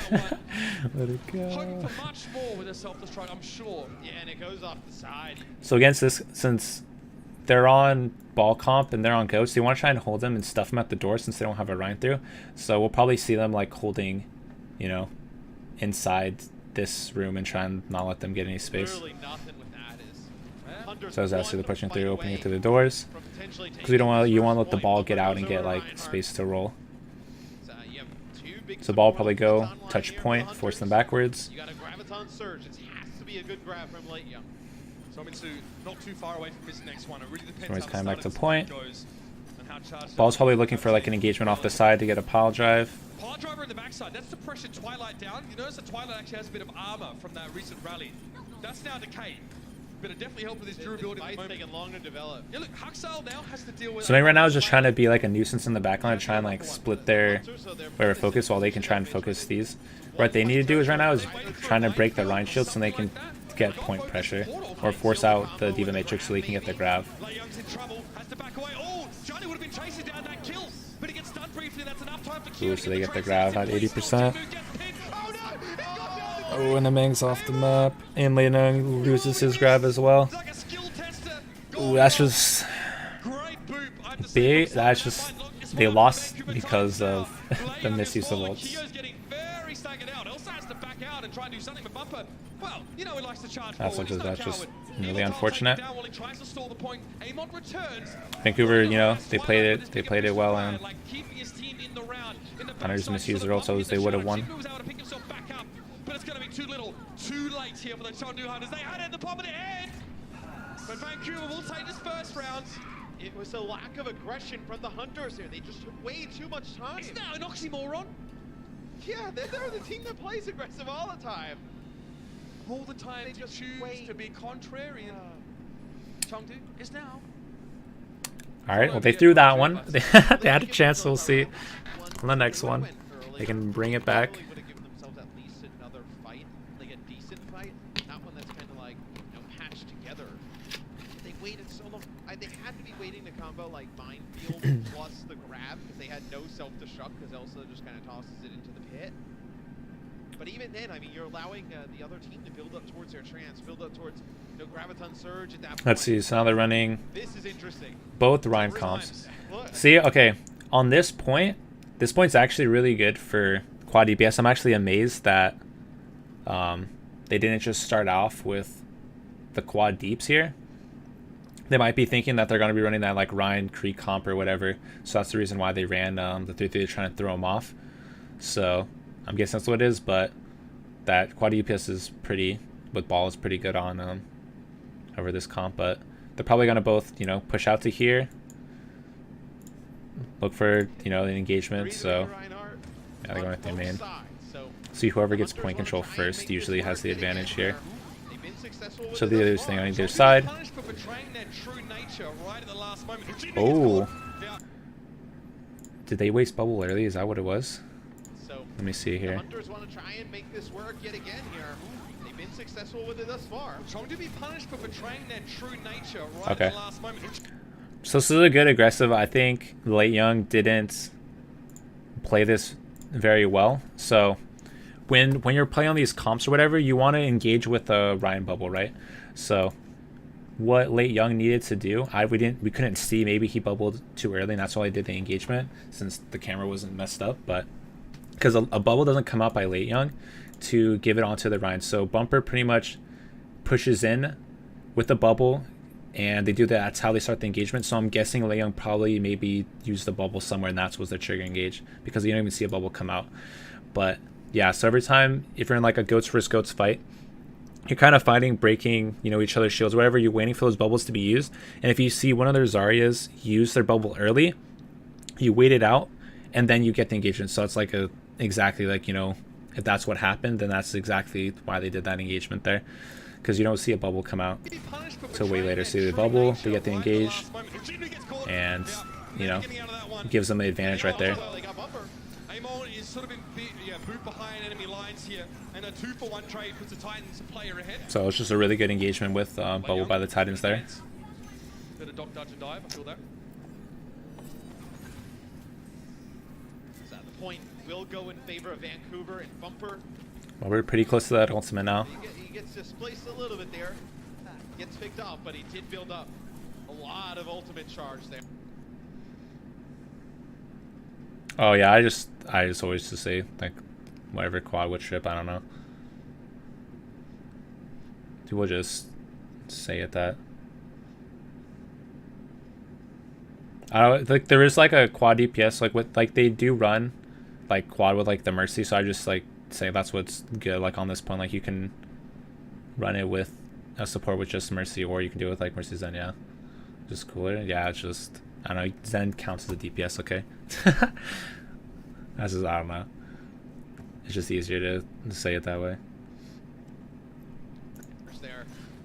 So Bumper hashtag. They're probably if they look for an engagement, they're probably going to be looking to either boop or once if they're playing this corner, then Bumper's going to like probably get like a jump and shatter here, shatter that side. Yeah. So there's not really any follow up. So since Ryan kited back, since he had shattered, Ryan kited this way. So these guys were open, so he shattered there, but his teammates didn't follow up on to the engage. So I think it might have been him not calling his shatter to get the engagement. What it was, I think he just used it like in the moment because he saw that they were out in the open. shadow. Oh, never mind. He hit to shot into a Right bubble. there. That's why. Okay. Although that's never enough to really dampen Bumper's spirits. He's always looking for another chance to engage, and he's found it. Amon down early. Transcendence. So just a good Geo bubble. after the fact. Not thinking about it. The Hunters had to find something with this now, but they choose to back away and yeah. Oh, there's you're slime. over the edge. Geo just elects to jump off. I think this is where you see the experience of the Vancouver Titans Okay, so start to pay off. Been in Vancouver, positions before, ranked grab 8-5, bomb coming up. They'll probably look to get that. Hunters have all three. So we can either see them using the Shatter first and then going for grab bomb, or they'll look for grab bomb just to cap the point in their favor because it's at 50%. It's getting kind of late for like a last fight. So I could see them using, okay, so using the Shatter first and they're probably going to grab bomb afters just to build the Shatter back. Which,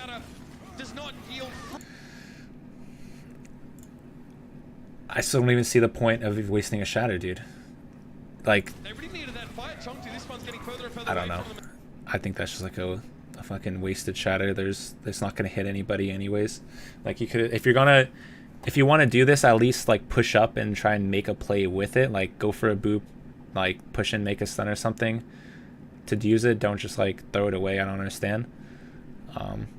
Because you know the Ryan doesn't have Shatter, so you can be as aggressive as you want here. You can go for the, you know, boop, hard push, you know, do whatever.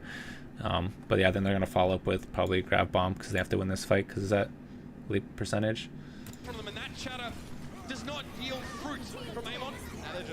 There's the grab. There's the Diva bomb behind, so then Ryan can get the stun. But there was not enough people in there to get it. That's a great start. Bumper, wild charge, gives himself up here on him. That's a great start. Momentum goes down. He wasn't getting healed from that, and he had a Discord orb. Yeah, I don't know this either. This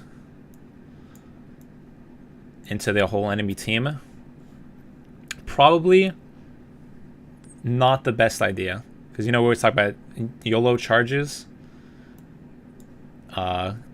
There's gonna be no value here. Like, your whole team's here, you can just hold shield, bang, focus them, build ultimate up. You're at 76%.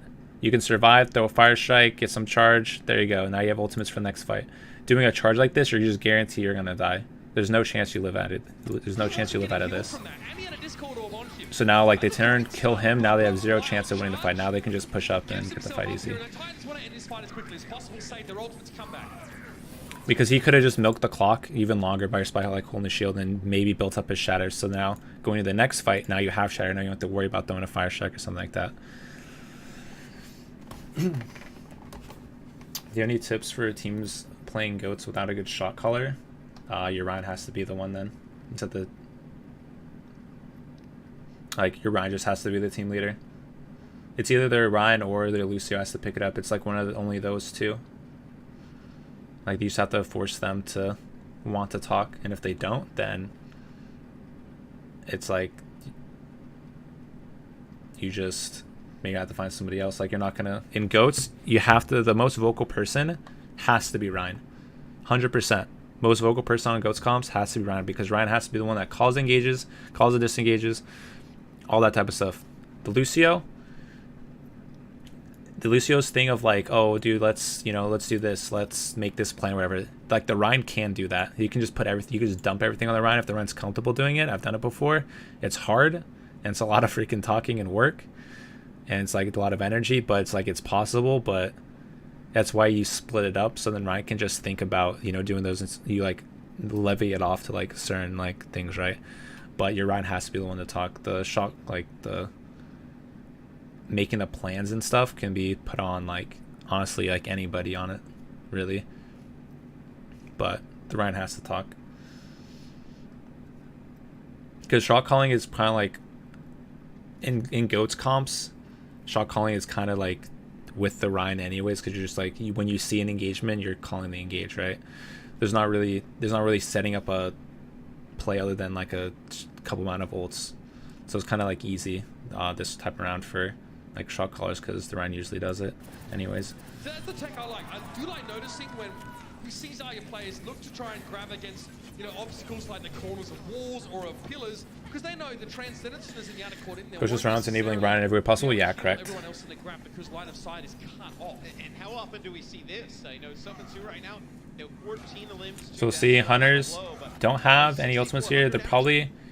What they're going to want to do is survive on point, milk as much time as possible while they're trying to build these ultimates.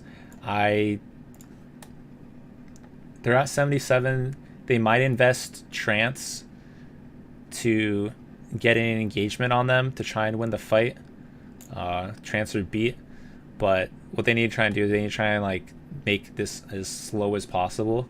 So when they're pushing up, you know, maybe like, you know, fight a little bit, whatever, like do some poking and then maybe like kite back. Because they need to try and milk as much time while they're trying to build up, you know, their winning ults. These three are the key ults and goats, and they have none of those.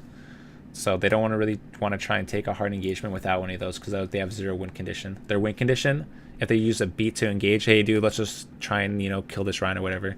But then, you know, they know the enemy team has these ultimates, so they have the advantage here. So they want to try to take it slow. We'll see if they do it. And then if not, then Vancouver's going to have the advantage here. So Late Young sitting at 8,700. You know, 50 average energy for Late Young as opposed to 35 for Summon 2. Late Young Considerable lead, especially that the Titans won that previous So this is round. good, just taking it slow. They don't want to be... They're ahead overall. That's the stats from the whole So there's match. the engage comes in. They're trying to push up. They have no shield anymore, so it's a good shatter. Gets the pin on the Lucio. Oh, so it's a big shatter, but no follow-up there. Oh, and now they're using Grav. They have no shield. Bumper couldn't really shepherd his entire team away from the blast. Oh, they get a sound barrier here towards the end as well, the Hunter. They're really committing to this fight, Matt. I don't know if they had to at all. So Mitsu now, at least it forces Oh, the that's throw a... on Surge that looks They actually get back. They're actually so lucky. Might just have to back away. What a messy fight. That was super messy. So that was a lot of waste filters. So pretty much with Times coming in here gets the where it works out. So they get the pin, they get the grab, whatever, bomb, pin, or whatever. So this is good engagement by the Titans. Since they're down Lucio, I don't know about the Meng Shatter. If he's trying to survive, yeah, if he gets the Shatter and he survives, cooler. These two people are dead. I don't agree with the grab into Diva Bomb because they still have, for one, they still have Rhine up, right? So they have all the shields. They don't have anything that can try and, you know, make the Rhine die to the grab bomb. So now they trance to keep everybody up. Now they grab. Now they use the Diva Bomb, but now they have shield. Brig's not even close. So then nobody really, you know, dies to this. So it's a really risky use of ults that some like it worked out in their favor, but it shouldn't have. Like it just shouldn't have. Sliders get taken down. Bumper couldn't really shepherd his entire team away from the blast. Oh, they get a sound barrier here towards the end as well, the Hunter. They're really committing to this fight, Matt. I don't know if they had to at all. So Mitsu now, at least it forces him to throw. And then right here, this is what lost them the fight, is them missing Grav. They had pretty much they had ult advantage here. They just have to look to get the Grav on the run stuff. A lot of Zarya's like to use the post because it doesn't get eaten, but the problem with that is everyone has to be close to the post or it doesn't hit anybody. So they look, the Brig is close, so I think they're looking to try and grab the Brig, but the Brig goes out the left side instead of right, and then now, you know, it's a wasted ult here. So now they have to try and regroup, kite back, take the fight again. What a messy fight. This is a mess. But that sound barrier keeps Chong doing a fight. And he uses it like basically flying back from the respawn, like bouncing off the walls as Lucio coming off the top. Okay, looks like. Any other tips for a team that keeps on losing the Ghost for Ghost matchups, like mistakes which are common to make? Main thing with Ghost is bubble usage, so making sure you don't use a bubble early just for energy. You want to use bubbles to engage. If you see a team use a bubble early, then you take the engagement on them with your bubble, right? So you see, coming up to a fight, Zarya uses ally bubble on Ryan. Right before the fight starts, okay, you kite back, re-engage. You want to get the Discord on Ryan before you take the engagement. you want to like combo things together. So, you know, grab, Diva Bomb. You can Diva Bomb Shatter. You can Boop Shatter. You can Speed Shatter. Your Ryan needs to always be aware of the enemy Ryan's ult. So he's ult track after every fight. After every fight, your Ryan should be like, okay, the Ryan's at 60%. The Ryan's at has Shatter. Okay, I have Shatter. He has Shatter. Play shield. Okay, you're pushing through a cart. Be like, okay, I'm playing left side for shield block. So your team knows which side of the of a cart to like push through, which side like your Ryan's gonna be blocking. Because if your team goes one way, your Ryan goes the other way, and both Ryans have Shatter, then your team's gonna get shattered. So it's kind of like your Ryan has to always be telling your team which way he's going, what he's doing, so your team's together. And that's what a lot of teams don't do. It's like all of our theories about to go out of the window. Q gets picked up by Twilight. Huge opening. So that's a good grab.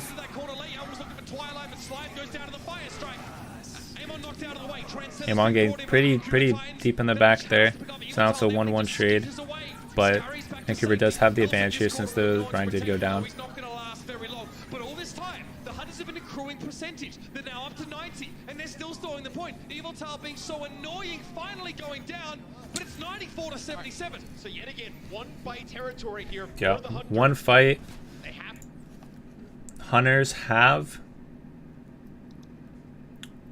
engage with Trance. Probably gonna engage with Rally. They're gonna Trance mid fight. What's Vancouver's gonna do, since they have Shatter, Diva Bomb, they can, when they're pushing through, they can go for a Diva Bomb and then do the engagement, right? So they Diva Bomb their engage. Ryan's gonna push up. If Ryan turns his shield, then he shatters from behind. If he stays, you know, if the Ryan stays forward with like his shield this way, then the Diva Bomb, you know, blows him up from the back. So they should look to be the aggressive ones when they have the advantage here at whatever 82%, since it's single fight territory. So we'll see if they do that together. If they let them push on a point, that's when things can get kind of like hectic and you don't have as much. Like you want to try and take the fight out here since you have the grab Diva Bomb in it, or not grab Diva Bomb, but Diva Bomb Shatter. And you're getting closer grab as well, so have to win this fight. we'll see if which way they do it. Vancouver takes the series here. Bumper with a Shatter. Can he redeem himself, right? You know, you see these amazing So they're pushing through shatters left coming side. One fight to rule them all, at least in this matchup. They might be calling that they're close to grab, so I think they're playing safe for a grab. They get the Shatter off. Now they'd be looking for the now grab Diva Bomb as their win condition, so they get the grab. They should be using Diva Bomb. There we go. But then you get the pin on the Ryan. They get the stun on the Ryan, which is huge. So now Vancouver does have the advantage here. Not enough. Hunters, they don't have any. Oh.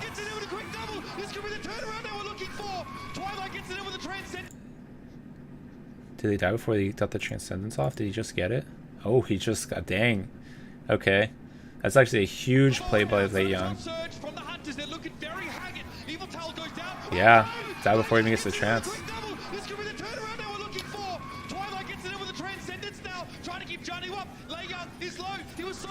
They needed to bring kill that sorry fast. No. Okay, so Titans still survive. Damn, that was almost. WTF, I never asked to resub Dan's game. This is insane. The right hand's back, but Johnny's going to push in his face. No respect whatsoever. Soundbar out for the Chondu Hunters, but only 2 players benefit from that. Elsa was there. It's not enough.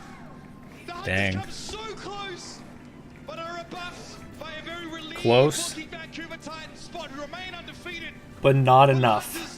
A little bit misuse of ults, and they lost because they didn't have combos for when they actually needed it. So like the grab, Diva Bomb, and Shatter, and but that was really close. They lose the first round so close. One fight back and forth between these teams. But Vancouver remains undefeated, taking out the Hunters. What a wild matchup. Honestly, this was a super good matchup for the What today has just been insane. freaking. It showed like the quad or like the triple, wherever like DPS and stuff like that is supposed to beat the like the goats if like played well, and the Hunters really showed like that this comp can, you know, beat the goats comps if it's played right. Because like on Anubis, they played the, you know, the corners on like the open maps, even on whatever on the first thing for like control and stuff. Like if you play the comps right with like, you know, Fire Barrage, EMP, stuff like that. It's all you do is surround and collapse, and then if Goats has to take the aggressive to him. And on Hollywood, they, you know, the Titans just played super passive, and that's what plays into the Hunters' hands, and they lost because of it. So, I don't know. I think Hunters, you know, really surprised everybody with their performance on this one, but they played really well. It was a good matchup. Yo, Jenny, thank you so much for the resub, dude. You guys are really gonna sub hype in the chat. Really appreciate it, man. Thanks for 3 months. Fuck, I never asked to resub. Feel bad, man. Just gonna review the Shanghai versus Dallas. Is that another one you want me to do? Probably won't do it today, but we'll do it like another day in the morning. It's because that's it's a lot of talking. I think I'll get food before I do like night stream. Fun things to do. Like, it's actually helpful. You guys don't, because I've never done like an analysis like review, so I've only done like one-on-one coaching with people and not like something like this broad. So I don't know if it was like good or bad, or like if I even did what I was supposed to do right.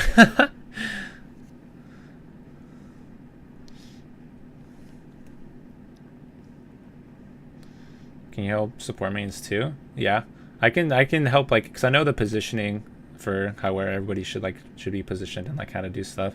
Like, I've played every role. Like, I've only played like professionally for main tank, but I know how to play all like the supports and stuff because, you know, you do VOD reviews and, you know, I do off roles and stuff like that. So I can pretty much play like all the roles, but main tank is definitely, you know, the number one that I'm like definitely best at.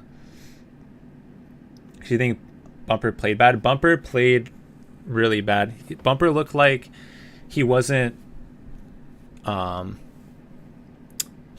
tracking Amang's ults at all. So he got shattered a lot. He played way too aggressive and like kind of put himself in a bad position. Especially on Hollywood, it really showed him just jumping in by himself without his team following up.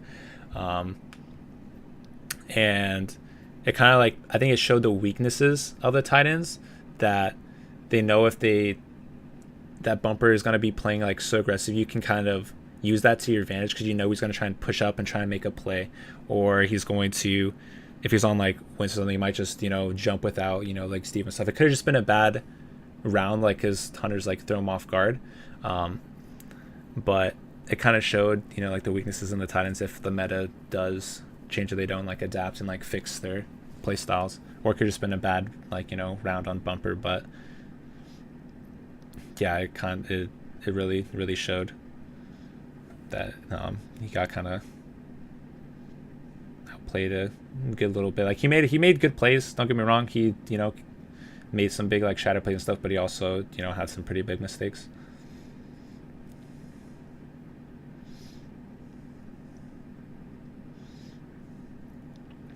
But yeah,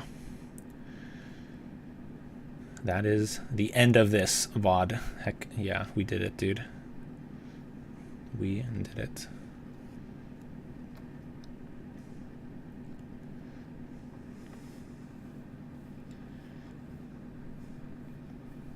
Who would you consider the carry of Vancouver Titans then? I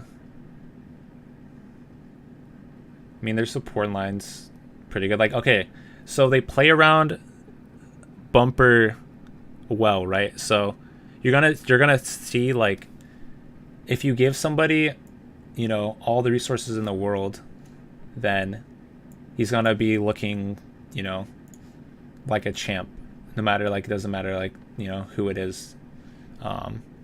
So I think it's like their whatever game plan, you like their shotgun. So it you know, Bumper could be the one, like, you know, talking everything. I can't hear comms. I won't be able to, you know, understand, you know, Korean and stuff. So it's either going to be like the main support calling, you know, for all this stuff, giving, you know, like all the resources. I think they just play really well as a team. So I don't know if there's like one person that just is the best on the team. They just play really well together. It's not like, oh, you know, we have Carpe, he's going to go on Widow and get 5 picks, like, you know, every fight or something. Like, you know, that's like definition of like, you know, like a hard carry or something, right? I think with Runaway, it's more of they just know how to play, you know, the comp well, so they just support each other well. If somebody's out of position, they're gonna like, you know, like help them out. Yeah, they might make mistakes like whatever here and there, but as like a unit, they, you know, go together and they know what to do. So whoever is making like the pre-fight and like the mid-fight calls is the one that's like kind of hard carrying them, whether that be bumper, whether that be like a support, whether that be something like nobody knows, but they just play really well. So I don't know if there's like one single hard carry for the Titans. It's just like a kind of like a group effort on their part.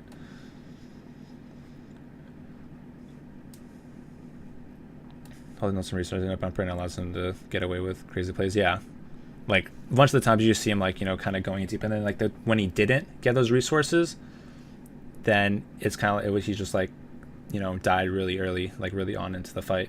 So it just, you know, shows that there's like a miscommunication. Then like his aggressive play style doesn't work out for everybody. It's hard to have carrying ghosts. You kind of need to make sure you don't mess up your rolling ghosts. Yeah, that's pretty much what it comes down to. Like for Zens, it's keeping your orb on Rhine, getting the Discord on their Rhine, or on whatever target you're trying to engage, right? Usually it's always want to Discord the Rhine because then he has the ult shield and then it takes a bunch of damage. For Rhines, it's ult tracking the enemy Rhine ult,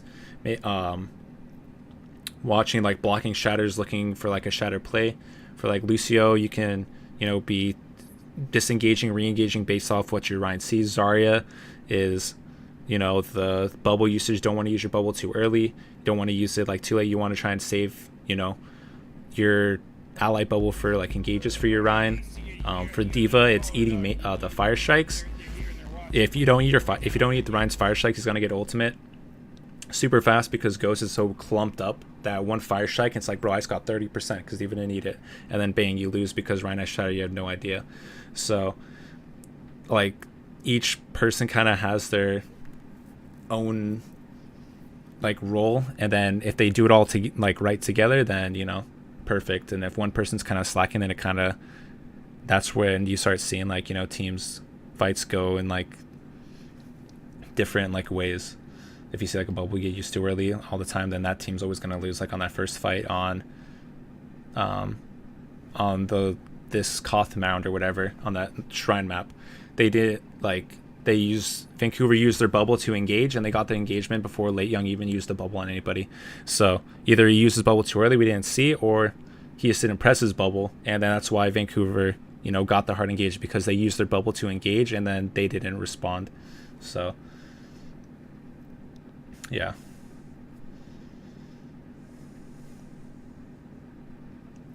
So any good tips to deal with Zen's orb on Rhine, or just holding shield? The only thing you can do is bubble your Rhine. But then so if you get discorded, Rhine is gonna hold shield as it's pushing up, right? You get discorded, you're gonna push up, and then you just like, hey, can you give me bubble? And then you bubble, and then you try and try and push them and get engaged, because then the bubble takes off the Discord, so then you can try and make a fight with that. If you don't have a bubble and you get Discord, you want to just like kite back, wait for bubble, and then you get to re-engage, because both Zens should be trying to get the Discord on Rhine, so it's at least an even playing ground. So it just comes down to getting the bubble and making a good engagement off of it. So whether that be kiting back and then re-engaging, or engaging right when you get, you know, the bubble, even though you're discorded. It's the type of thing. Everyone wondered, but it was more of a whisper. Like it was like, maybe, just on the off chance, perhaps a team with this wacky playstyle like they got away with it, dude. They could have lost. They could have lost one. But